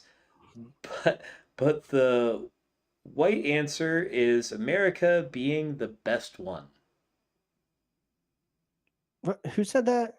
Phil. Phil, go to sleep, dude. You had us in the beginning and then lost us at the end. Yeah. Next from AK. AK said, Eric Clapton negligently killing another one of his kids. So we get another banger. I don't want to laugh at that. Oh, fuck. Well, we'll just keep it moving then. From Steve Kerner, he said, 1 free hooker coupon per household per month. Ooh. I like that. Yes, but the hooker is bacon. Oh, you lost me. Ah. Next, we have Dan Zilladrums, and Dan Zilladrum said, oh, wait, hang on. This is a leftover one from the last one. I'm going to read it off anyway because I got 3 reactions, which is kind of an honorable mention here. The next distraction, they finally released the Hillary Clinton nudes we've all been waiting for. Mm-hmm. Now, we talking Hillary like 97? I make it more like 96. 92, 93, first term Hillary. I like them a little seasoned. Yeah, it's not seasoning so much as like necrosis. Anyway, let me hit her with a refresh here and see if anyone's pulled that ahead as a clear winner. Okay. Give us a moment here. I think I know who it is. We shall see. Ooh, we might have a tie, actually. Oh, shit. All right. A little bit more scrolling and we'll know. Ooh, yeah, it's looking like a tie. All right. So, the first winner, with a total of 5 reactions, the joke was Eric Clapton negligently killing another one of his kids, so we get another banger, and that was Alex Krieg. Not even gonna react. And the other winner, with a total of 5 reactions, was. I'll tell you once I scroll back up. Oh, well, guess what? It was Nikki referring to all the men as big fella. It's calming. Both jokes were from Alex Krieg. Alex, stand by at your inbox. You are getting a link. Instead of the party horn, I just hit it with the womp womp womp womp because that was sad, but it was good. It was funny, but it was sad. Cheer up, big fella. All right. Well, let's get down to what this podcast is about, big fellas. And the fourth and final joke concept of the night. Create your own concept. Winner gets used next week. So you guys like when we do that? We do it once a month. Create your own concept. Let's see what you guys have for a concept. This fucking guy. I'm so disappointed in you. Yeah, I'm so sorry, man. I should have edited that joke to say clumsy kids. Oh my fuck. Oh shit. Oh god. I mean, Would you know? we're here to my name? exactly, man. Imagine like an upgraded version of that song. I have to Everybody say, can hold hands. the song was a banger. That will bring people together. Hmm. I feel like any people with children that listen to that, like you just have to do a moment of silence when that song comes on. Tell them to watch their step. Get away from that window. No, it's funny because I'm a building inspector, and one of the code requirements is if a windowsill is below 24 inches and that window leads to more than 5 feet off of the ground outside, you have to have what's called a sash limiter. And everybody probably knows what that is. It's like a little button on your window that pops out so that you can't pull the bottom sash up. It'll like stop after like 4 inches or whatever. And like I always look out for those, especially in like older houses when I'm doing like an inspection on like a upgrade, like if they upgraded the windows and stuff. I always look for those sash limiters and I always think of Eric Clapton's son. That's inevitable, I'm sure. Yeah. That's why it's such a banger, you know what I mean? Every single person knows it. Yeah. Oh God, that's got to be so deep though, man. Like losing your son, I can't imagine. I can't even fucking put myself in those shoes, but like losing a son and then writing the most beautiful song to him of all time. Yeah, well, that might be one of the longest running too soon jokes. Like people were making jokes about that for a long time, and then all of a sudden people were able to, about a decade or so later. Yeah. When's enough time to be able to joke about that? Fuck. I mean, the drummer from that group band, have you ever watched any documentaries on him? The drummer from Cream?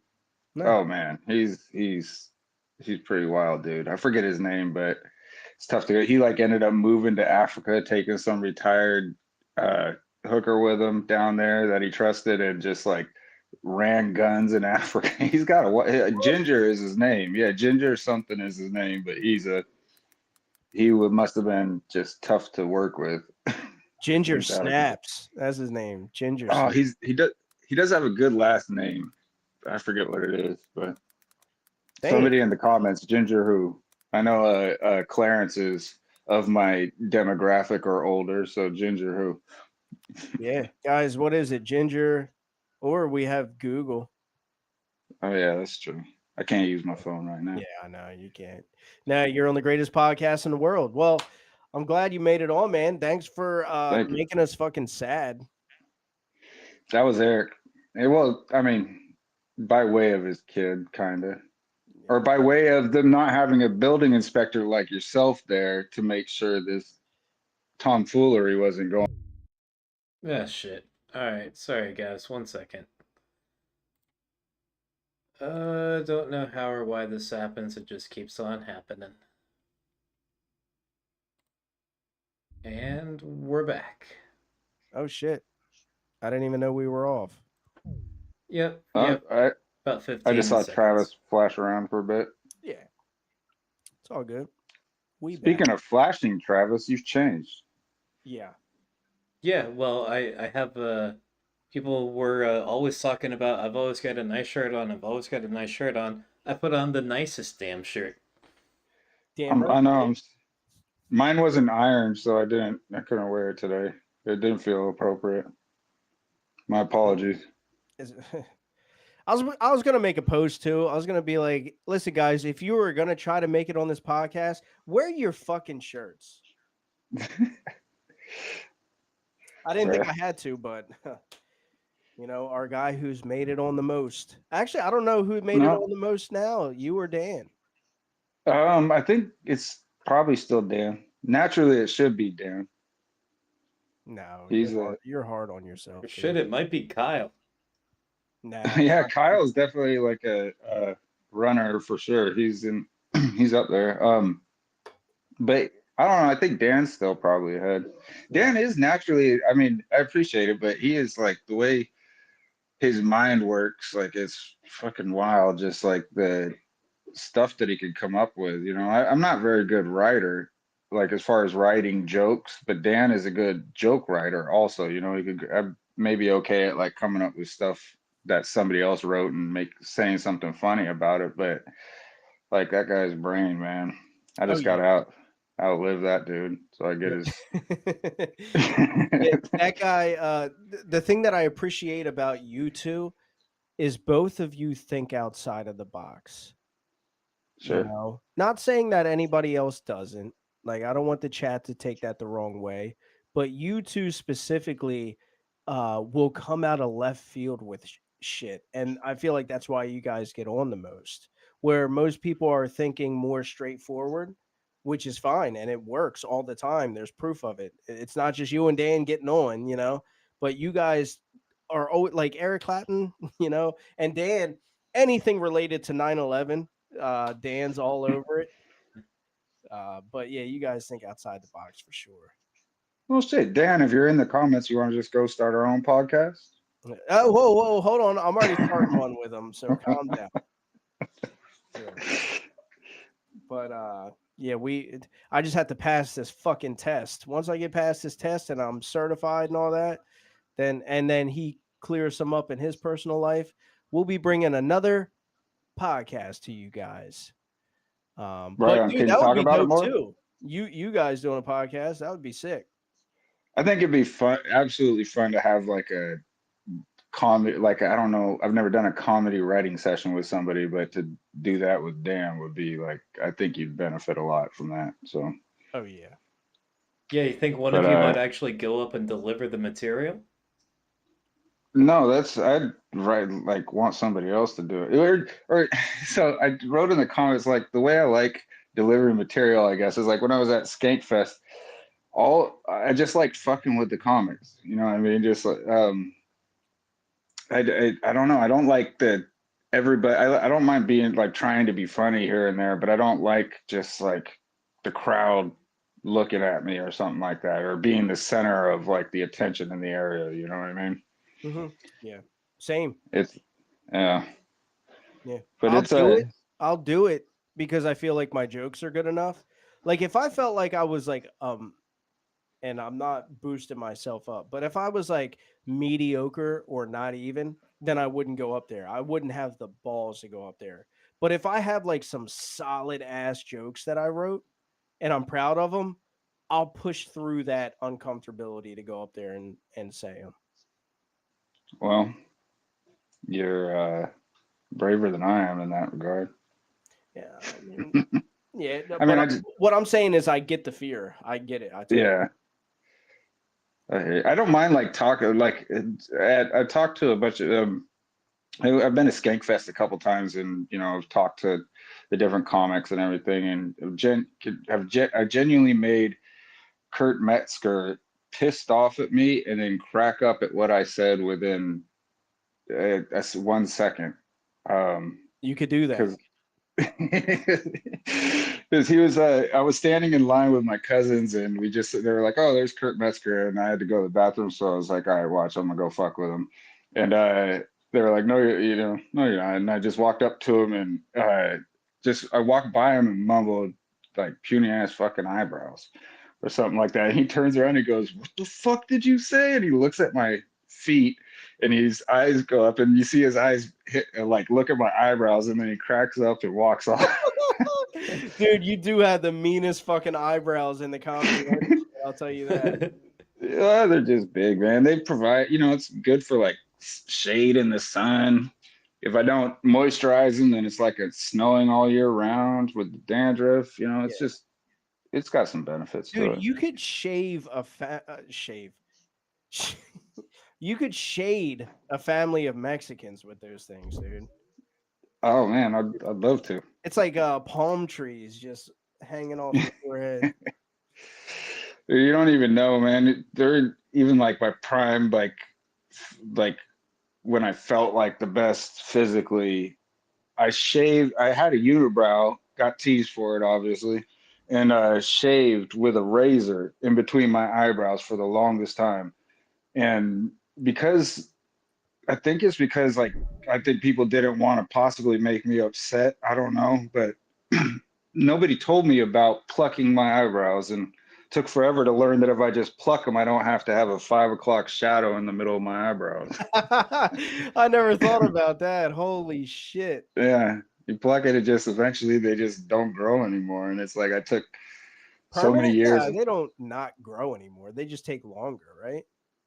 I plucked mine, and then it took like a fucking eyebrows conversation, but I plucked mine and then it Great podcast, guys. Nice fucking eyebrow talk. Now, yeah. I never Yeah, noticed. I've never noticed this before, but I'm shocked that I didn't. The audience can see it, you guys can't, but I'm seeing a very uncanny resemblance here. What? AK and Kurt hold on. Metzger look the fucking same. Oh, dude. I can see it. So I've been to Skankfest 2 years. The first year, Kurt Metzger wasn't there, so I was called Dave Attell the whole time. Oh, The second year, Kurt Metzger was there, and everybody called me Kurt Metzger. That's why I went and had to tell him like to fucking differentiate our eyebrows. He doesn't have, these aren't Kurt Metzger eyebrows. no, But these are AK eyebrows all the way. But no, dude, Dave Attell, that's who you look like. So I went up to Dave when I saw him and I said, look, Dave, I just gotta tell you, I don't want to bug you, but I just gotta tell you, I get compared more to you than I do to anybody. And Dave asked me to take a selfie with him. It was the first selfie I ever took with like a celebrity. I was like, oh, okay, sure. And I was like, how do you do it like this? He's like, yeah. And he cracked a couple jokes. He's like, said a couple things.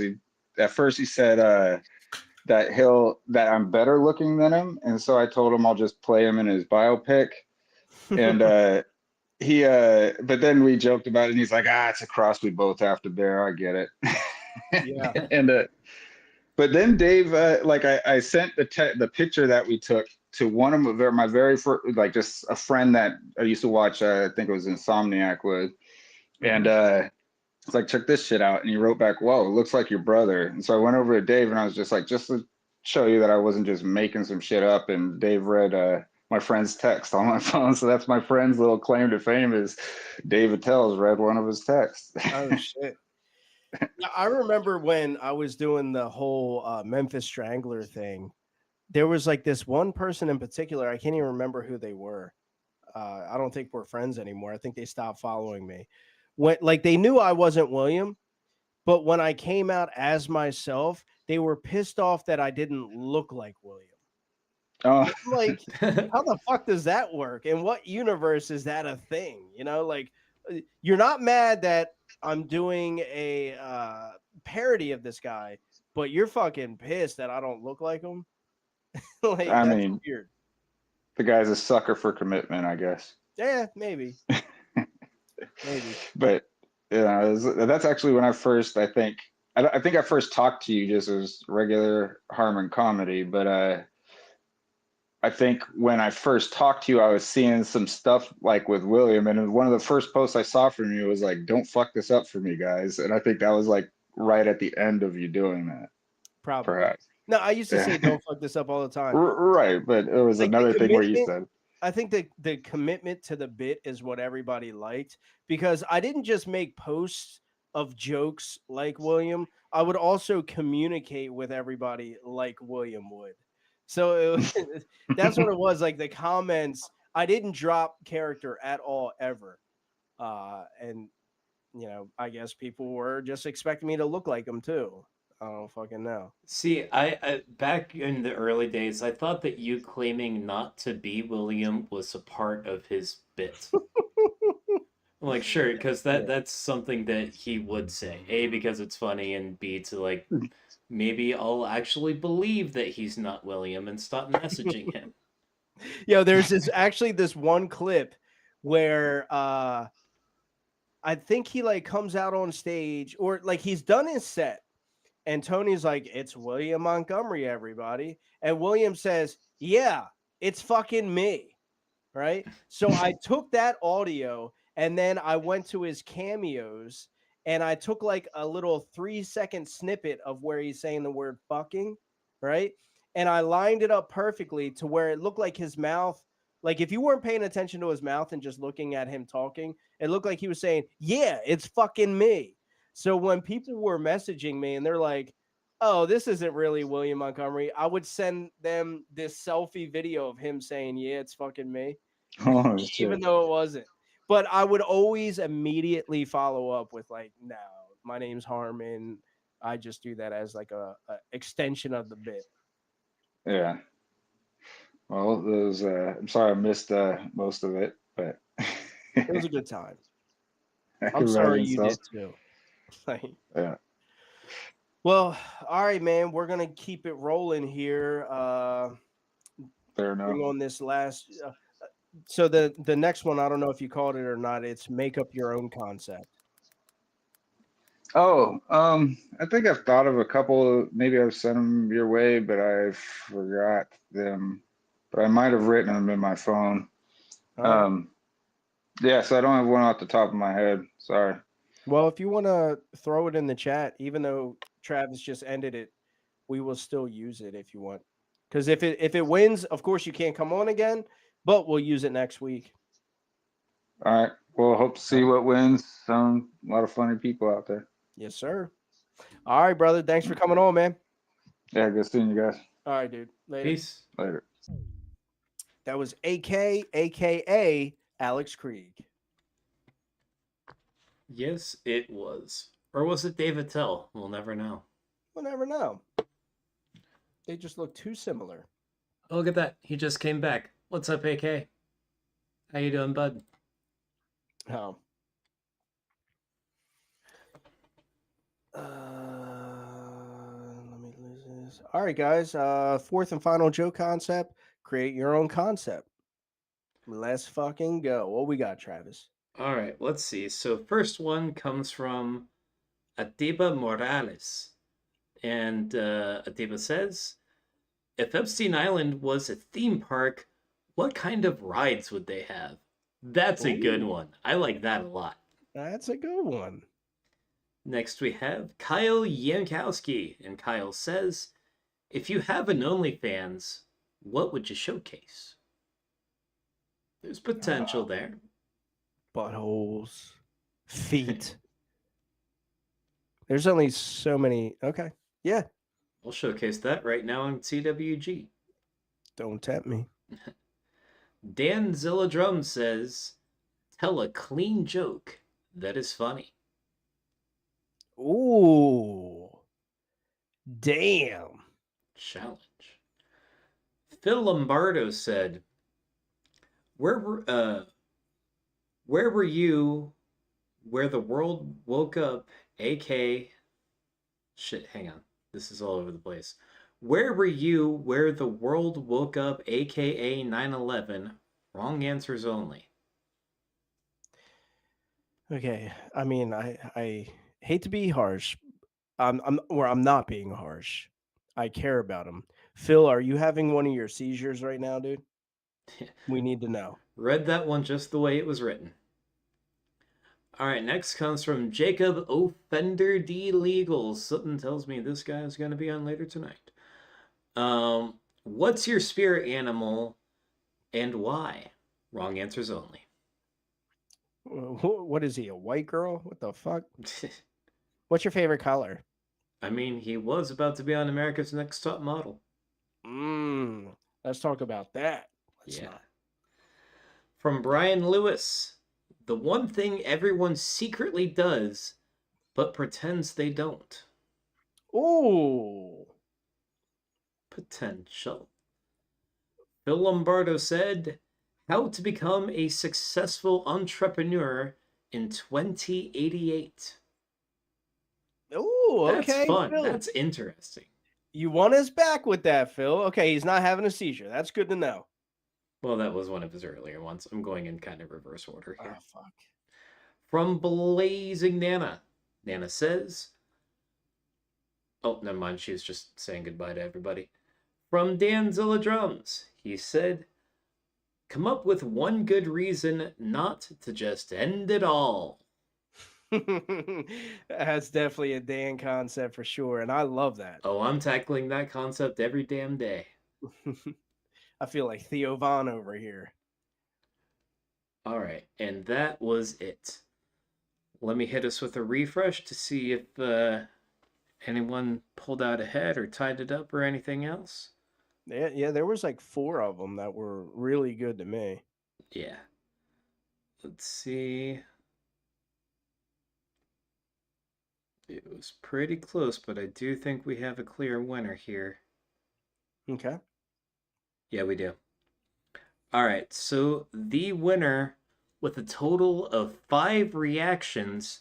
This is a new name that I haven't seen before. The joke was, if Epstein Island was a theme park, what kind of rides would they have? And that was Atiba Morales. Yeah, I believe that is Phil Lombardo's friend. All right. Mm-hmm. Getting shut up by your own homies, Phil. Yeah, come on, Phil.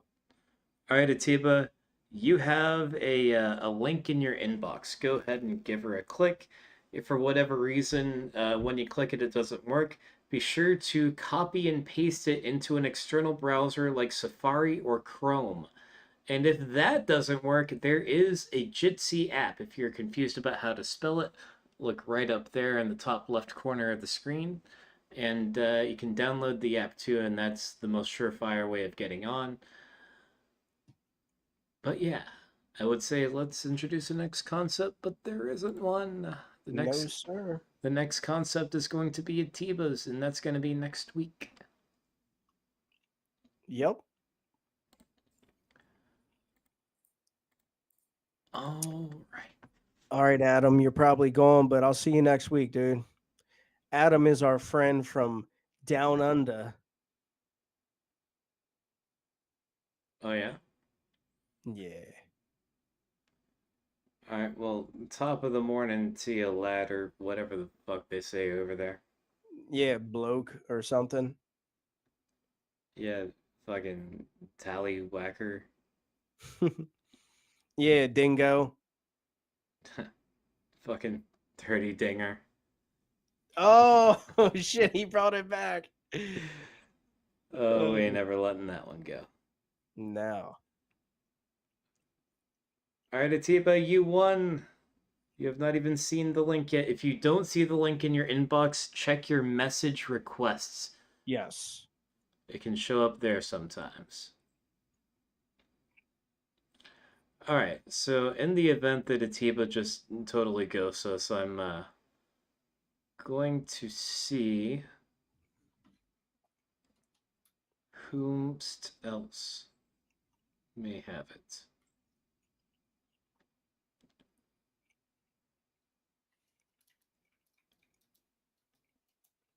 Okay, there's a very clear runner-up if Atiba doesn't get on.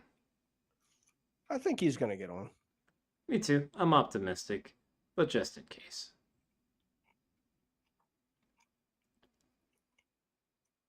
Because homeboy still hasn't, or homegirl, I don't know. Is Atiba a homeboy or a homegirl? Or a home they them? A home they.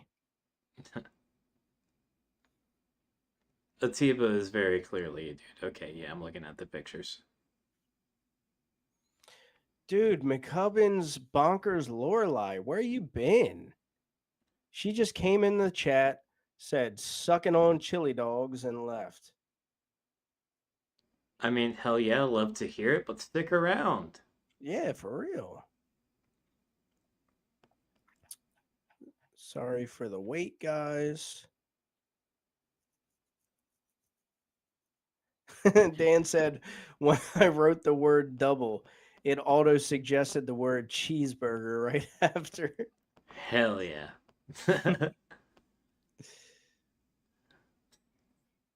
Brian Lewis says beef sweat. And just being random. All right. I see somebody said bonus round. Who said that? It was probably Dan because he says bonus round every goddamn episode. Does he really? Yes. I never noticed that. Yeah. Oh, yeah, he did. Bonus round, let's go. And then he said double points. What the fuck? Fuck it. Chat, you want a bonus round? Let me know. Well, it's been about 5 minutes since I sent the message and still nothing.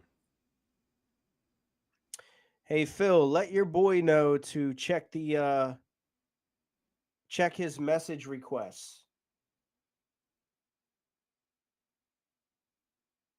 Phil's like, fuck you. You talk shit on me. Yeah, well, we don't have Pickle Rick to talk shit on this week. Who knows where that guy is? I know. Where's that gay? There he there is. we go. In theory, theoretically. Alright, Atiba, you might need to hit us with a refresh there. We cannot hear or see you. Oh, we can see you. You see him. All right, so tap the screen. You might have to hit unmute. And if that doesn't work, you're going to have to hit with a refresh. Dude, I thought he was wearing a Comedy Writers Guild shirt for a second. I was like, how the fuck? Fuck yeah, I love it. I don't always smoke blunts, but when I do, it's fucking anime backwoods. Yeah, you might need to refresh the page, man.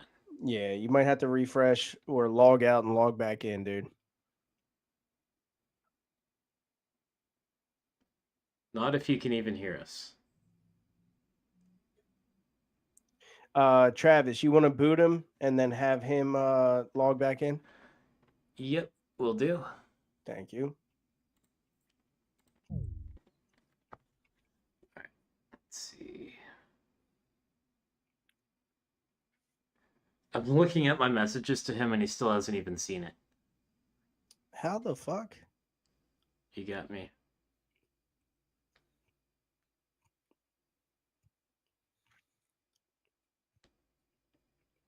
Oh, Lorelai said she's been watching the last few weeks on YouTube. Well, thank you for coming over to Facebook.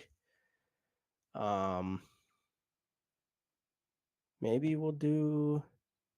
Amanda said, "What round are we on?" We already finished, Amanda. And Dan said bonus round for world peace. I don't know. Maybe we'll do a bonus round. All right, fuck it. Let's do a bonus round. All right. Travis, let's go with yours. The one that I okay. Said before we got on tonight. It's not going to be up on the screen, guys, because we didn't plan for this. I can put it up on the screen. Okay, cool. I just gotta remember what it was and then type it.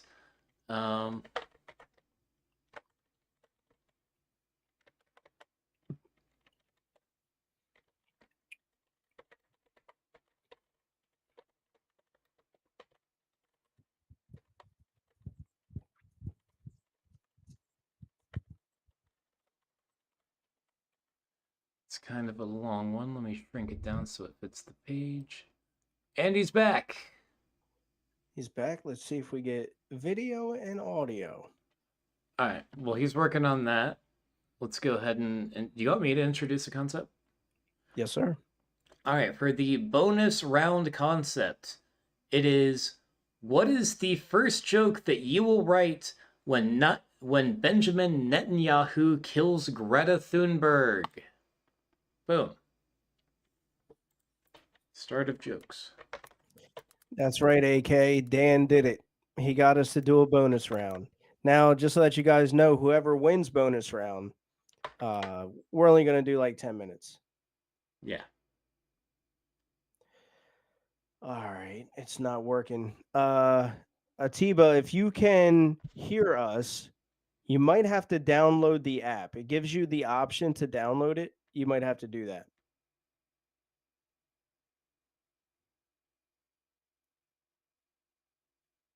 Did he still not read yours?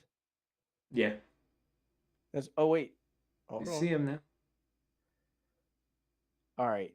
Tap your screen and then hit the mic button. Huh. He also doesn't seem to have a great connection. No. It just got a little bit better. Yeah. Oh, he's in the green now.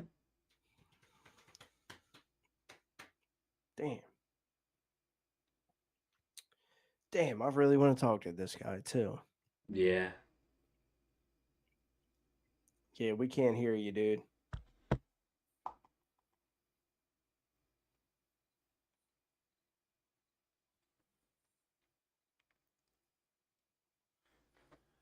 All right. Get a pen and paper out. I'm gonna write him a little note on this threatening letter my landlord sent me. Oh, shit.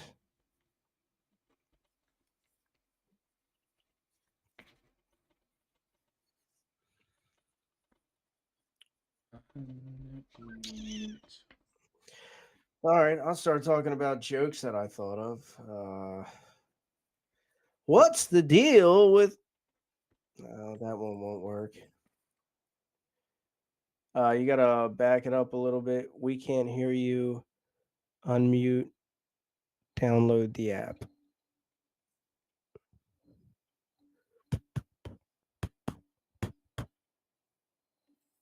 Think you got that?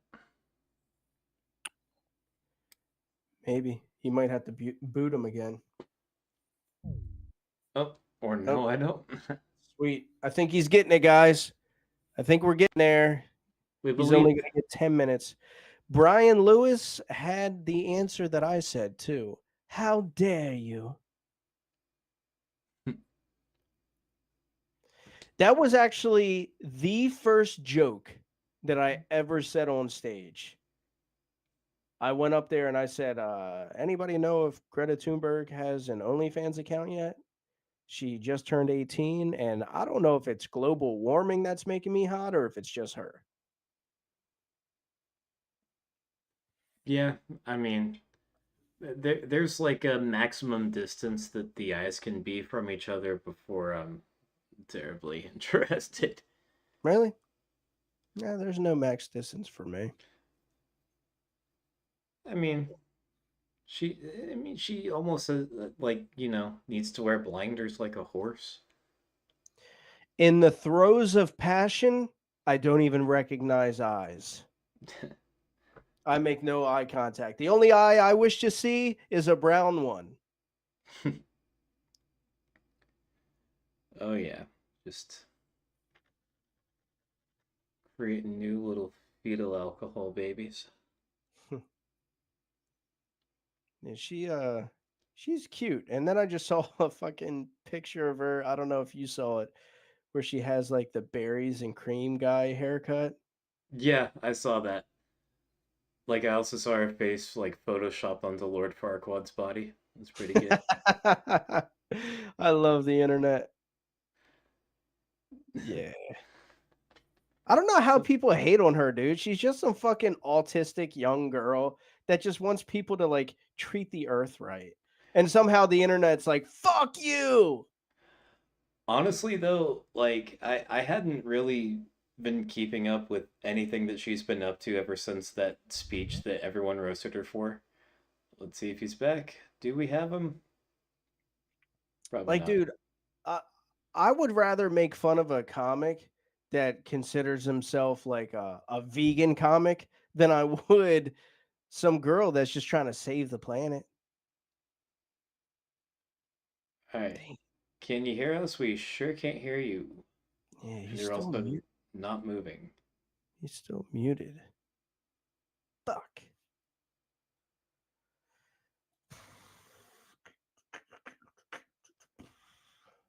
Oh well. Well, we might owe him one. Yeah. If you can hear us, Atiba, we may owe you one. Maybe, probably. We'll see. Alex said, it's stunning and brave of Harmon to publicly admit that there's no maximum distance between a woman's eyes. That is too much for him. Thank you, man. I'm a hero. I know. All right, we can see you again. Still no audio. I feel like I've seen this guy before. If we could finally hear him, I'm gonna ask him if he could say, "This is my ship now." Okay, he can definitely hear us. All right, that was a test to see if he can hear. All right. And the quote is, I am the captain now. Just saying. I don't fucking know, dude.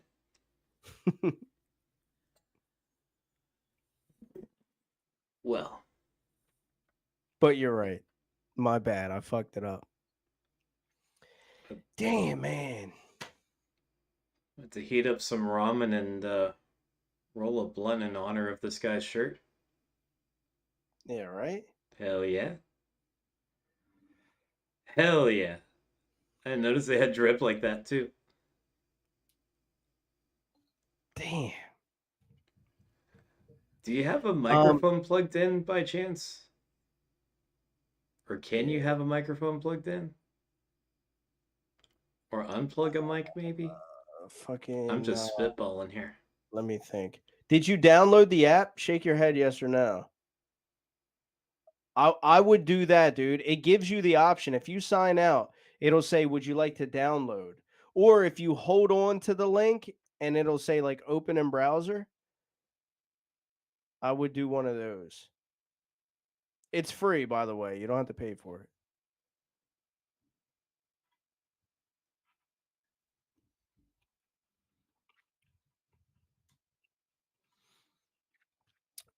Yeah, what is it? Flotilla or flotilla? Flotilla. It ain't It's Spanish. flotilla. Okay. Yeah. I have a flotilla sin cilantro, con salsa verde y carnitas, mi flotilla favorita. What does flotilla mean in Spanish? Probably flotilla. I don't even know what flotilla is. I was gonna write a Thunberg joke about if it was float. I was gonna ask that. Is it like with the L sound or the Y sound? Because if they end up just blowing up her ship, she'll tell them, "Well, I'll just float to you." like floatia, but I couldn't get it to work. So I was like, fuck it. I'm just gonna put that one in the trash. Yeah, I would say I've never heard it pronounced flotilla before. Phil Lombardo says that his boy has a joke about that. I guess he has a joke about I'm the captain now. Which he should, because he could lean into that. Dan said, "Oh my God, we are going to make Comedy Writers Guild 5 hours again." Let's not. Fender says, "Man, let the black man speak." Wouldn't it be funny if like we really were the ones just making him not be able to talk on here? Now we saved that button for Freezy. Mm-hmm. All right, well, it's been 10 minutes. Yeah, unfortunately, dude, we owe you a rain check. All right. Shall I go ahead and, well, let's reintroduce the concept. Yeah, go ahead. Fifth joke concept of the night, Comedy Writers Guild first. What is the first joke you'll write when Netanyahu kills Greta Thunberg? All right. The first one is none of them got 3 reacts. So moving on.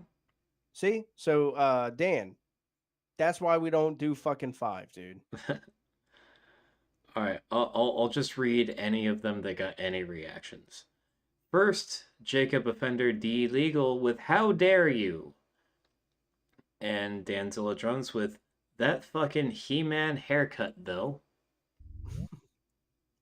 And he's back. And then we have Brian Lewis with How Dare You? Okay, now I'm on this app. Can you hear me now? Yes, sir. There we go. You can hear? Everyone's good?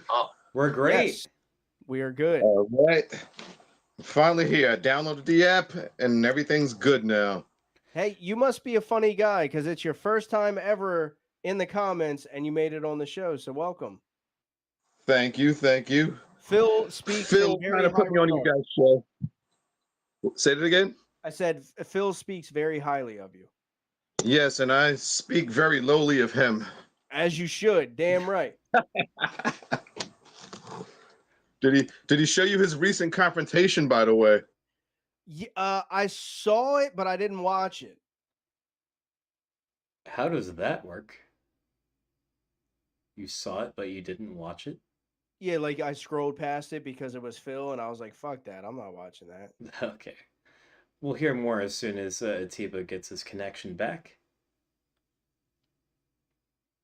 Damn. Oh, there he is. All right, we're back. So what happened? What went down? Oh well, there was a crazy guy stalking Phil at an open mic. So what happened? What went down? Can you turn us down on whatever you have us on? Because we're getting feedback. Say it again. I have you on 2 phones. That's why. Yeah. Can you mute the other phone so we don't? Yeah, it's muted. It's muted now. All right. Cool. Yeah. So some guy was who the fuck would stalk Phil? The guy was either mentally disabled or drunk or something. He'd have to be both. It was like a little issue over the open mic list. Holy shit! No, I didn't want. Now I want to watch it. Does Phil get his shit punched in? No, not while I'm near. I don't think. Okay, so you protected him.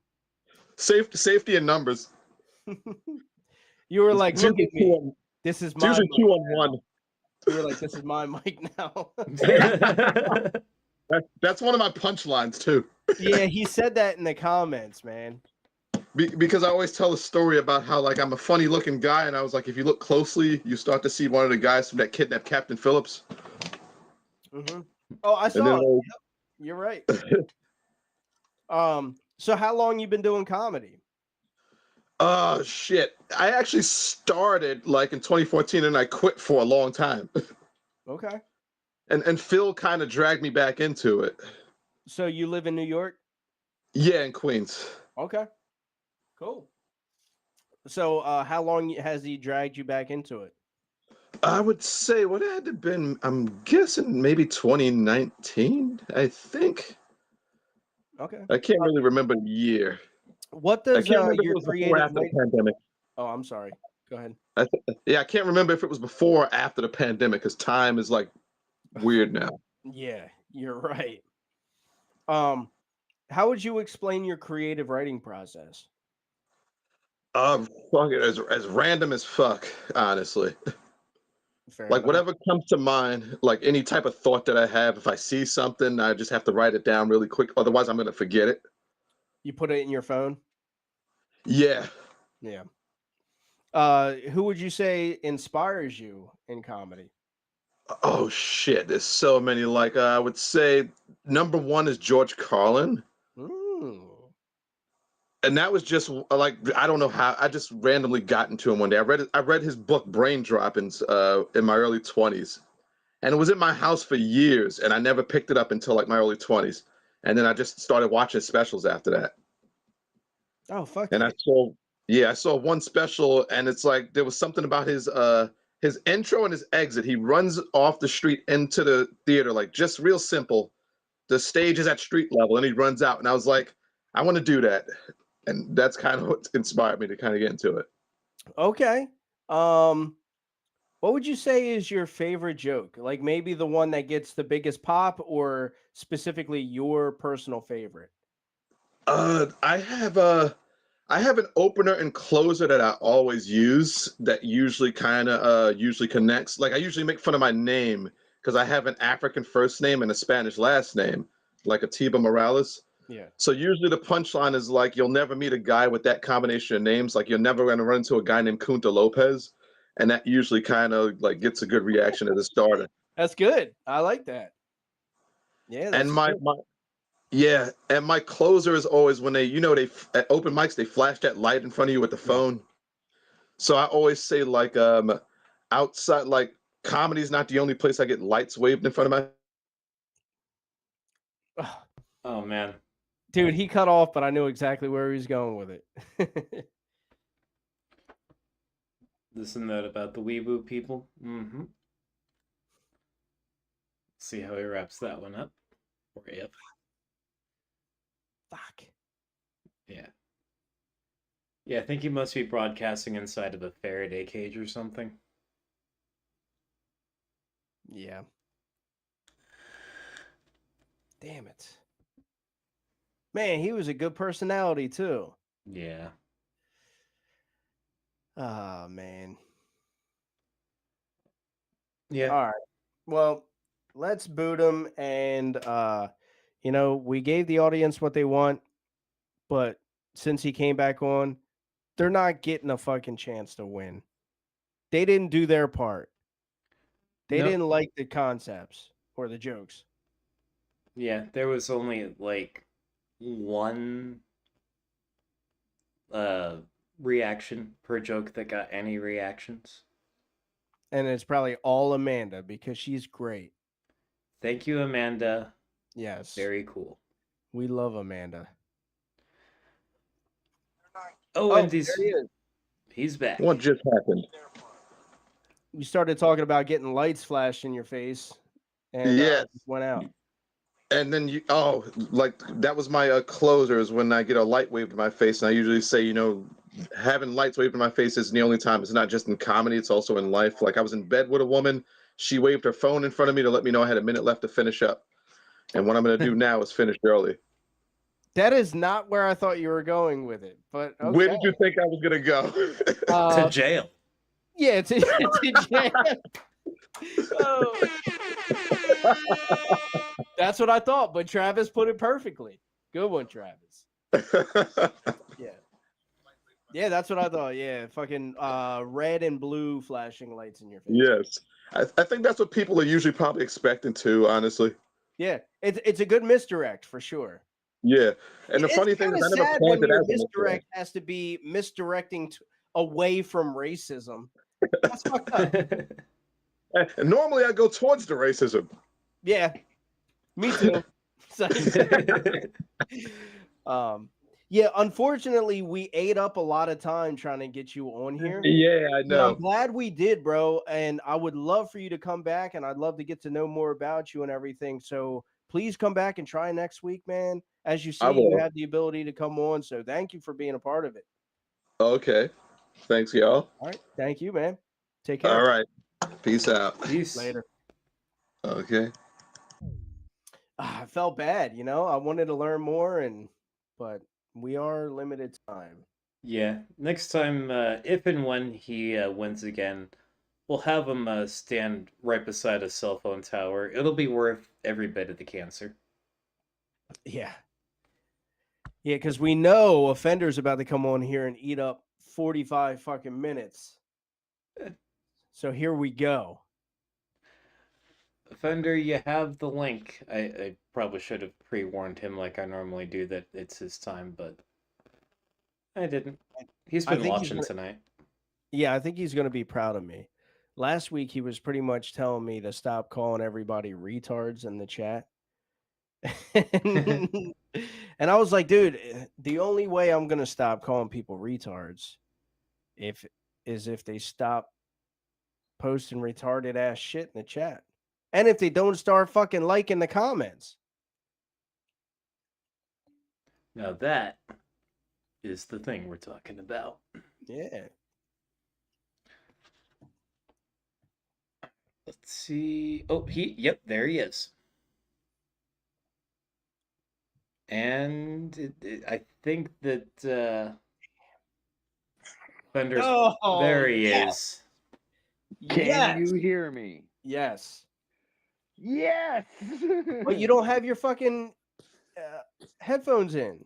No, I didn't. I kind of got lost in the last interview, and I didn't have time to run to the truck to go get them. Literally, that interview gave you the most time to go get them. Well, I was eating dinner.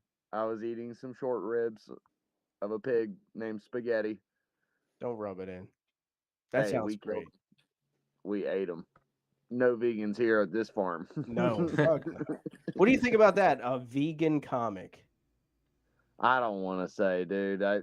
You're gonna catch me in a trap here, dude. I literally have a joke that says I'm not racist, but if I was, it'd be against vegans and flat earthers. Yeah, absolutely. But that's just a joke, people. I mean, I'm not. Vegans don't like me. Let's say it like that, okay? I'm a murderer. Yeah, you're an offender. Yeah, I had a joke similar, kind of similar, like touching on the same subject of where I mention how I'm sober, and then I look at the audience, and then I'm like, okay, I just wanted to mention that because I wanted to see what it felt like to be vegan. Because vegans always have to tell you they're fucking vegan. Yeah, that's good. I like that. I will say this from the first comic tonight and your special guest, she was talking about the way she likes telling her jokes and her writing process and stuff. And I was like, I wrote this down and said, tell the story so the joke seems bigger. Okay. And like, I don't know, like it fell in context to what she was saying at the time, but I was like, oh, that's really cool. Like, she didn't say that exactly, but that was my note. She inspired that. Yeah. Yeah. Like, tell the story so the joke seems bigger. Meaning, like, you don't always have to grasp from the truth. Like, it doesn't have to be word for word exactly how it happened, but tell the story and then make the joke bigger. Yeah. You know, For so sure. I thought that was a good note tonight. Also, I mean, I wrote this down on a napkin. Okay, I'm working with limited paper here. He's rolled up all his paper. Yeah, And we lost him. He's not frozen. He just rolled a fat joke paper blunt. Yeah. Yeah, you froze up for like 30 seconds, dude. Oh, that's the Jews, dude. I was telling an Epstein joke. They got me. they totally stopped the podcast. They're like, nope, we're not letting that happen. That's going to happen. They're first going to get a hold of TikTok. Did you hear their plan? No. Yeah. Netanyahu's trying to take over TikTok. And then X, because he considers Elon a friend. And pretty soon, Zuckerberg's going to be on board. Pretty soon, Israel's just going to own everything on the planet. Well, they keep going to Little St. James. I mean, everybody keeps fucking booking their vacations with fucking people like Epstein. Yeah, I mean, they got everybody by the balls. Yeah, even if they haven't dropped. Jeez. Christ, dude. Hey, sometimes it's kind of fun to get the holy shit, Jesus Christ. Hey, speaking of Jesus Christ, the last joke concept, you were like, or one of the last, second to last, you were like, name the best joke concept. Winner gets on next week. Yeah. All right.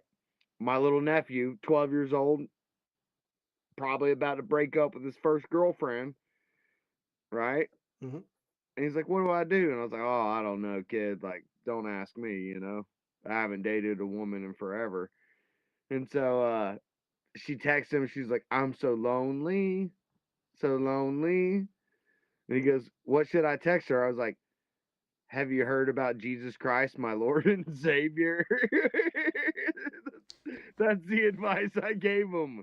I mean, that's pretty solid advice. That's good. That's pretty solid advice if you never want your nephew to come ask you for advice again. He thought it was hilarious. He texted it. Did he really? Holy yeah. shit. Yeah.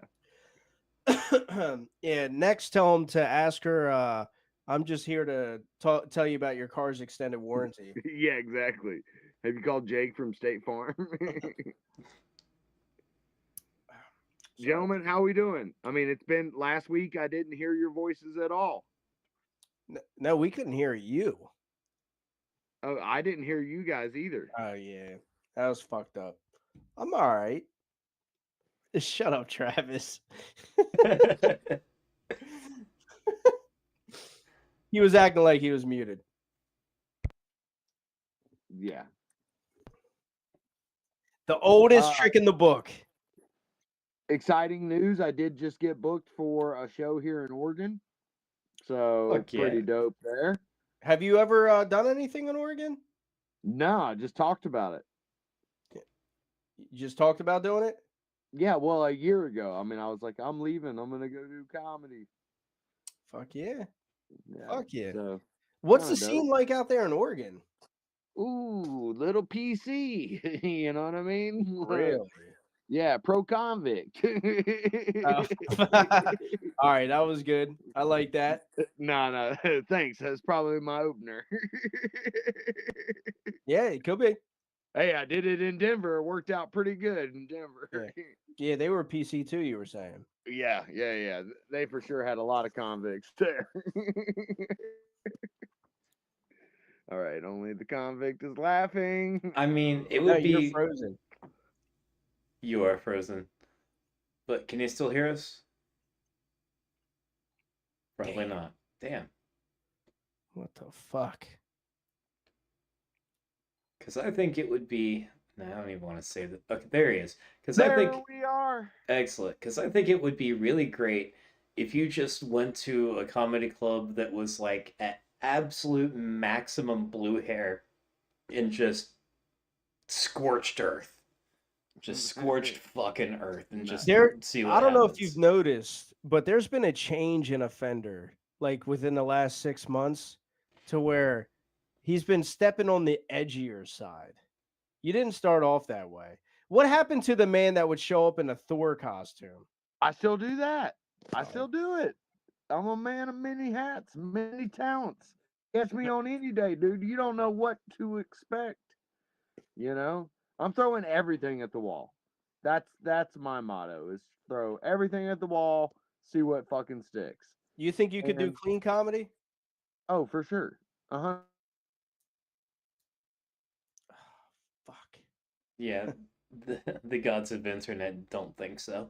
Yeah, we shouldn't have talked about the Jews. We still have Netanyahu up on the screen. That's what it is. Oh yeah, let me take him back down. Yeah, I could do clean comedy For sure. Speaking of that, I do have to go change my laundry. Give me just 1 second, okay? See, that proves it. Clean comedy isn't funny. I mean, I think it would be really fun. I mean, really disrespectful, but also really funny to do like a pretty decent like clean comedy set, like 15, 20 minutes, and just for the very close, just I don't know, talk about fucking coming on pigeons or some shit. I don't know. Just What the fuck is that on your brain? Yeah, I get what you're saying. Like, go far into left field for your closer. yeah. But coming on pigeons. Fucking. Holy shit. What are Why you, is your Michael? laundry smoking? His laundry just killed him. Dude, clean the fucking lint trap. Yeah, dude. I haven't changed that lint trap in quite a while, dude. He's My like, bad. what's a lint trap? Yeah, I think he just fucking rolled a lint trap. Oh, man. All right, this is getting irritating. There we go. There he is. Not you.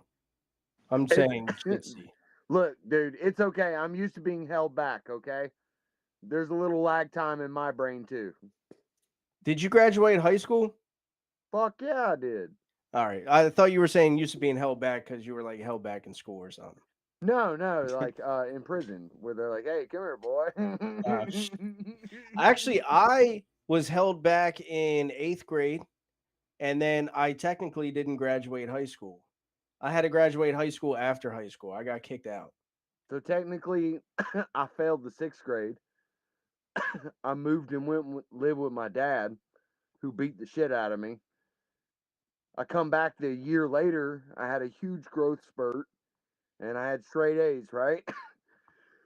I took a test. They put me back in 8th grade. My friends back at home, like, never knew I failed 6th grade, and so I just never had 7th grade.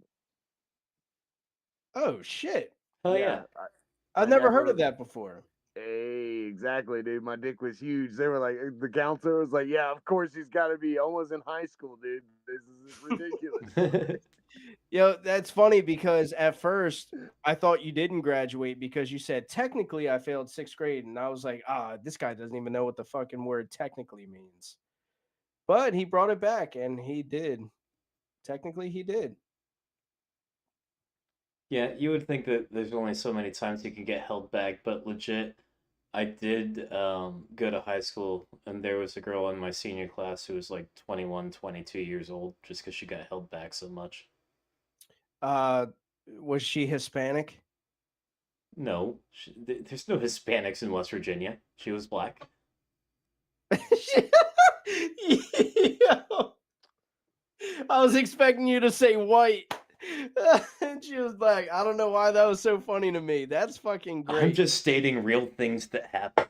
Yeah, the only black chick in West Virginia graduated high school at 24. No, my high school was like 50% black. Really? Yeah. My high school used to be all black, and now it's like 80%. Yeah, I went to some all black schools. Yeah. Yeah. Hey, you gotta have thick skin, son. Yeah, or just you better be able to get janked on. Or just be quiet. Nah, ain't no being quiet when you're getting janked on, dude. You gotta fucking stand when you give one back. You know what I mean? Look, hey, one of the first times looking back on it now in my entire life, I remember this time where like I had this black friend who I loved hanging out with. He was my friend. But sometimes when he would get around other black people, he would start just really joking on me, you know? And then one day he said something about like, yo mama, right? And he said something about wanting to basically sleep with my mom. And I was like, I knew his mom, right? I've been to his house. His mama was big as the house. You know what I mean? So I was like, your mama's so big, that ain't even right.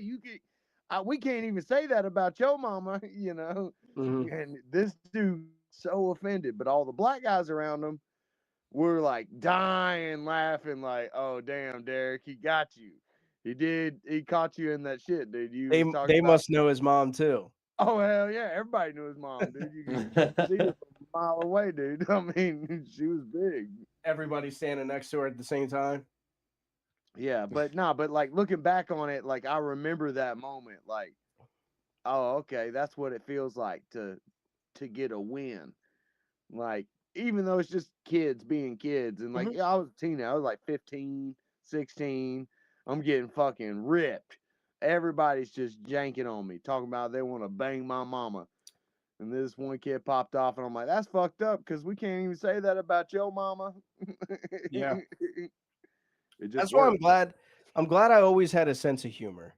You know, it's probably gotten me out of a lot of things. Right? Yeah, Like in dude. high school, you have to have a sense of humor, and if you're known as like one of the funniest ones, people don't really fuck with you. Yeah, I mean, also if you're not fucking, What? you know, You cut out. I said if you're known to like, handle business, like, hey, let's step outside. See, I Well, yeah. wasn't the funny I kid didn't in do high that. school. I was the quiet one who really liked guns. Yeah, no That shit. got me out of some shit too. Jesus. Tell us something we didn't know, dude. I Yeah. thought that was the joke concept from 2 weeks ago. Dude, it's funny because we were talking about getting held back and shit. I was waiting for Travis to be like, yeah, I graduated high school at 11. No, dude, I got no. I graduated with like a 1.2 GPA. Oh, wow. It would have been less if I didn't take so many like honors. Like I got into honors classes for some fucking reason, and I only did it just so I would get like a weighted GPA, or else my grade point average would have been like 0.2. High school is Shit, I bullshit thought you was anyway. gonna tell us you graduated with a 7.4 or a 7.54. Jesus, no, no, not at all. No, I mean, No, I think that's a round. Yeah. I think that's a 7652. Yeah, 7652. Well, Maybe you that's fucked it the up. zip code. God damn. no. The only class I did well in, the Hey, only two dude, classes. Oxy's be giving you the itches, dude. You ain't relapse, have you? You're No, not in I got- construction, are you? That's no. the fourth, the 14th step of rehab is construction. Yeah, nah, I got a tickle. Okay, I'm sorry. I was just a joke. I'm sorry to make light of your struggles as a recovering person, dude. I'm good, man. You see me stop drinking bubbly, then we have an issue. Okay. The bubbly.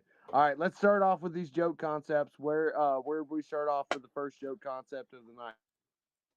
If white people don't have culture, then how do you explain his shitty connection?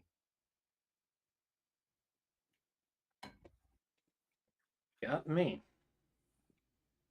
There we All go. right, and we're back. All right. If white people don't have culture, then how do you explain? Nerds. There's black nerds, dude. Black nerds are actually more prevalent than they ever were. Okay, if white people don't have culture, how do you explain white power? If white people don't have culture, how do you explain MAGA could fall under white power? If white people don't have culture, how do you explain Epstein Island? If white people don't have culture, how do you explain? Oh, I remember one.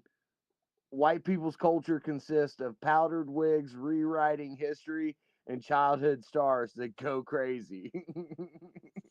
Yeah. I was gonna say, how do you explain the profitability of craft dinner? Oh wait, that's Canadian shit. Kraft macaroni and cheese. It's Kraft dinner in Canada. Oh yeah, dude. White kids love Kraft mac and cheese, man. My son, all he fucking eats is like chicken nuggets and mac and cheese. Yeah, bro.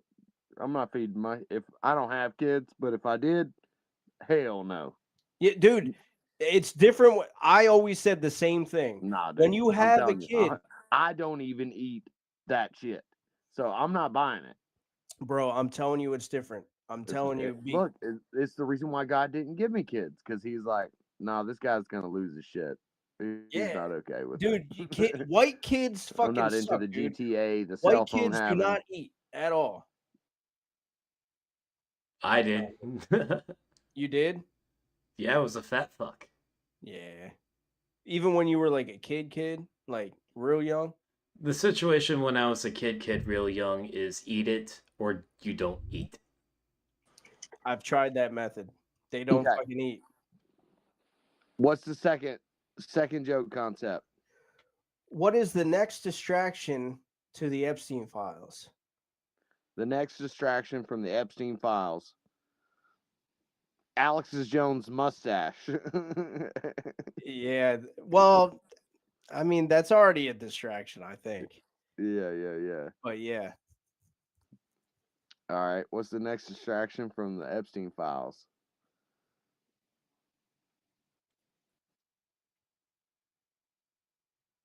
Bachelor. Say it again. The Bachelor for the Island Boys. Wait, what? Is that a thing? No, he's saying that would be a thing. That would be the next distraction. Yeah, dude. That would distract a lot of people for sure. We But live they in end up just like fucking dating themselves. Yeah, exactly. Exactly. At the end, they're just like 69 in each other. That's a good one. 6ix9ine comes out. He's like, "Hey, my friends." I wasn't even doubting you that it was a real thing. We live in fucking hell. Yeah, we do. Go ahead. All right. Travis, you were gonna say something? No. Oh. What could bring peace on Earth? Peace on Earth. Well, I'm pretty sure way back in the day, a guy tried this already. Didn't quite go so well for him, you know. Oh God. All right. Let's get him off. Yeah, we're gonna end it there. Great No, joke. look, I didn't type it in the comments because I was being respectful, okay? Great joke. I mean, Gandhi, he tried, dude. Gandhi tried. Yeah. Maybe Gandhi with a little mustache. All right. The fifth one was best joke concept, which I came up with. Best reason to break up with your girlfriend. Wrong answers only. That's And then I because did your a little bunch of- nephew. Yeah, because of my nephew. He came up to me and asked me that. I was like, "Oh, that's actually a great joke concept. Let's throw that in there." And then I did best reason to get out of a ticket. Oh yeah, I saw that. Yeah. Wrong answers only. And then I had another one and I forgot it, but Yeah. Joke concept. Wrong answers only. Like that's the joke concept. yeah, Wrong answers only. Well, I mean, that's honestly a great premise because you could do wrong answers only. Wrong answer, bitch. Yeah. Boom. Wrong answers only, fans.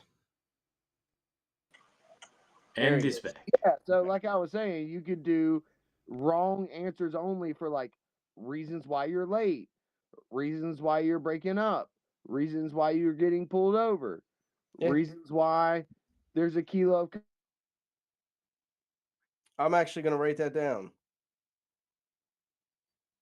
Reasons why your stream froze. Yeah.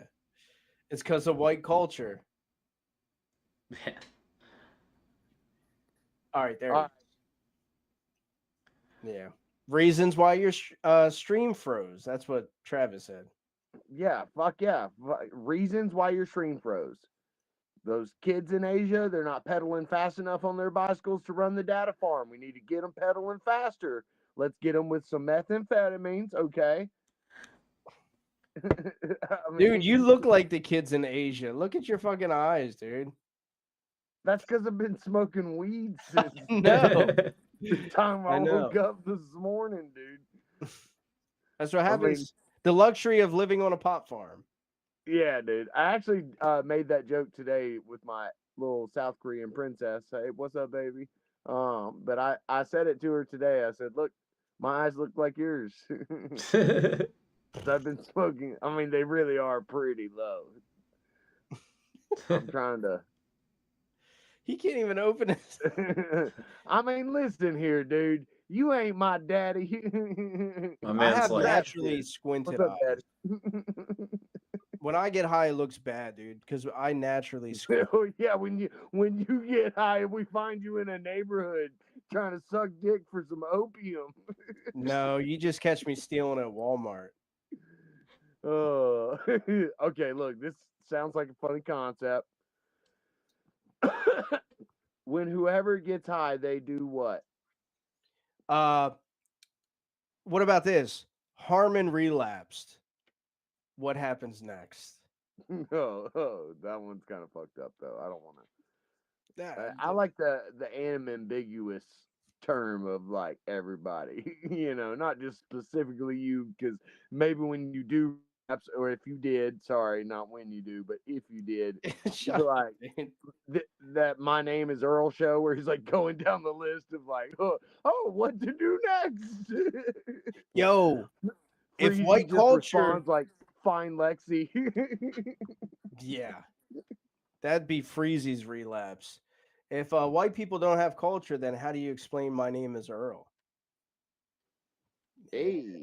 Yeah. Well, Earl did have to die though, so maybe that's when the Did he music died die? too. Well, Earl had to die. Dixie Chicks. Earl Oh, had to yeah. die. Yeah, I forgot about that. We don't Yeah. talk about the Dixie Chicks because they talked about our beloved president, George W. Bush. Don't you remember? Oh yeah, when they were probably spitting the truth about how the fuck the Republicans wrapped us up in some bullshit war, dude. Yeah. Yeah, I remember that. You get silence if you speak the truth. Well, you got to pass it by those other people that other guy didn't like. Yeah. That's why Fender keeps on freezing. Exactly.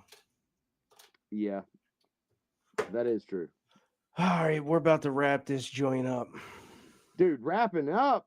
Who does that these days, dude? I'm What shooting is- blanks. Yeah, you must be. Thank No, God, too, because you wouldn't be feeding your kid. Yeah, it's actually a good thing because I'm a felon, so I need to be careful. You know what I mean? Can't be out here just shooting the world up. Nah, we need felons. We need more felons in the world. No, we don't. That's bullshit. That's crazy. Don't say that. Yeah, we do. Some free thinkers. Fuck society. Well, felons do. We have there's like a redneck engineering, but there's something totally different when it comes to felons. It's like I scratched my back, you fuck me in the ass. That's kind of how that works. Or pop in a socket to fucking smoke a cigarette. Do what? Like pop in a socket to smoke a cigarette. Pop in a socket. Yeah. Or you take some lead, you stick it in the socket, or you use a battery or whatever. Yeah. No. You got to make yourself a wick. That's the real way. A wick keeps it burning forever and kind of helps cover up the cigarette smoke. Yeah, just yeah. We're not smoking cigarettes in prison. We're just burning shit over here. Yeah, it's like a homemade incense. That and a little coffee filter. You could make yourself blunt wrap. Some blue water paper. Yeah. This is all. If you ask me, you guys got it two made in prison, dude. Bro, that's bullshit. That's bullshit. I think everybody should be in solitary. Hey, that would be actually fucking nicer, bro. Yeah. All right, then never mind. basically, prison is a lot like the Kill Tony signups. You know what I mean? It's a bunch of fucking ridiculously crazy people that all got their own reasons why they're there. Yeah. Yeah. It's very similar. So. Yeah, and bad hygiene. And they're about to take a licking from a closeted gay man. Yes. A lot of drug addicts. A lot of drug addicts. A lot of alcoholics. I'm probably in that category. I'm starting to realize that. Guys, go back and watch tonight's episode. Fucking Travis had some bangers tonight, man. They were good. Why, nice, thank you. Travis. All right, well, gentlemen, much love to you guys. Have a good night. I'll see you next week. Love you, man. Yeah. Peace. My man offender, dude. Always a pleasure. He was high as fuck. I was staring at his eyes the whole time. I'm like, damn. Props to him for being high on a podcast. I tried it, can't do it. I just go nonverbal and I got nothing. I would never do it, dude. Fuck that. He's high as fucking shit on here just riffing. I'm like, damn. That's my boy, though. I love Offender, everybody. And he will always have a place, not only in my heart, but on this podcast. But that wraps up tonight's episode of Comedy Writers Guild. I hope you guys enjoyed it. First time we ever did 5 joke concepts. Actually, I was thinking about it. No, it's not. We did one for Juneteenth, and the 5th joke concept was, I know this because I had to knock it out of there in OBS. Where are all the white women at? You remember that? I don't. Well, no Yeah. white women for you then. I'm fine with that. Dude, that was also a banger joke that you did on my page the other day. What was it? I was talking about like trans or something. And you were like, I'm cool with the trans, just not The white woman, yeah. Yeah, not I the white remember woman. Yeah, that was good. All right, guys. That was the podcast. Thank you guys. I love you. Have a great week. Travis, do you have anything to say? Yeah, as always, once again, Vibecast / Power is on hiatus. Thinking about the way things are scheduled, and even though I'll be on break, I'll still have homework to do. So stay tuned for a Christmas special coming somewhere in the vicinity of Christmas. And until then, be sure you guys are checking out Higher Consciousness, Lower Standards. That is a podcast brought to you by our very own Kyle Yankowski and Jordan Lee Richards. It's a lot of fun, very chill. You guys are going to love it. Fuck yeah. Yeah, man. And as always, thank you for joining us on the Comedy Writers Guild. We hope to see you next week. And what is it? Atiba Morales, thank you for coming on, man. I hope to see you next week. We want to see more. And love you guys. Have a great week. Peace.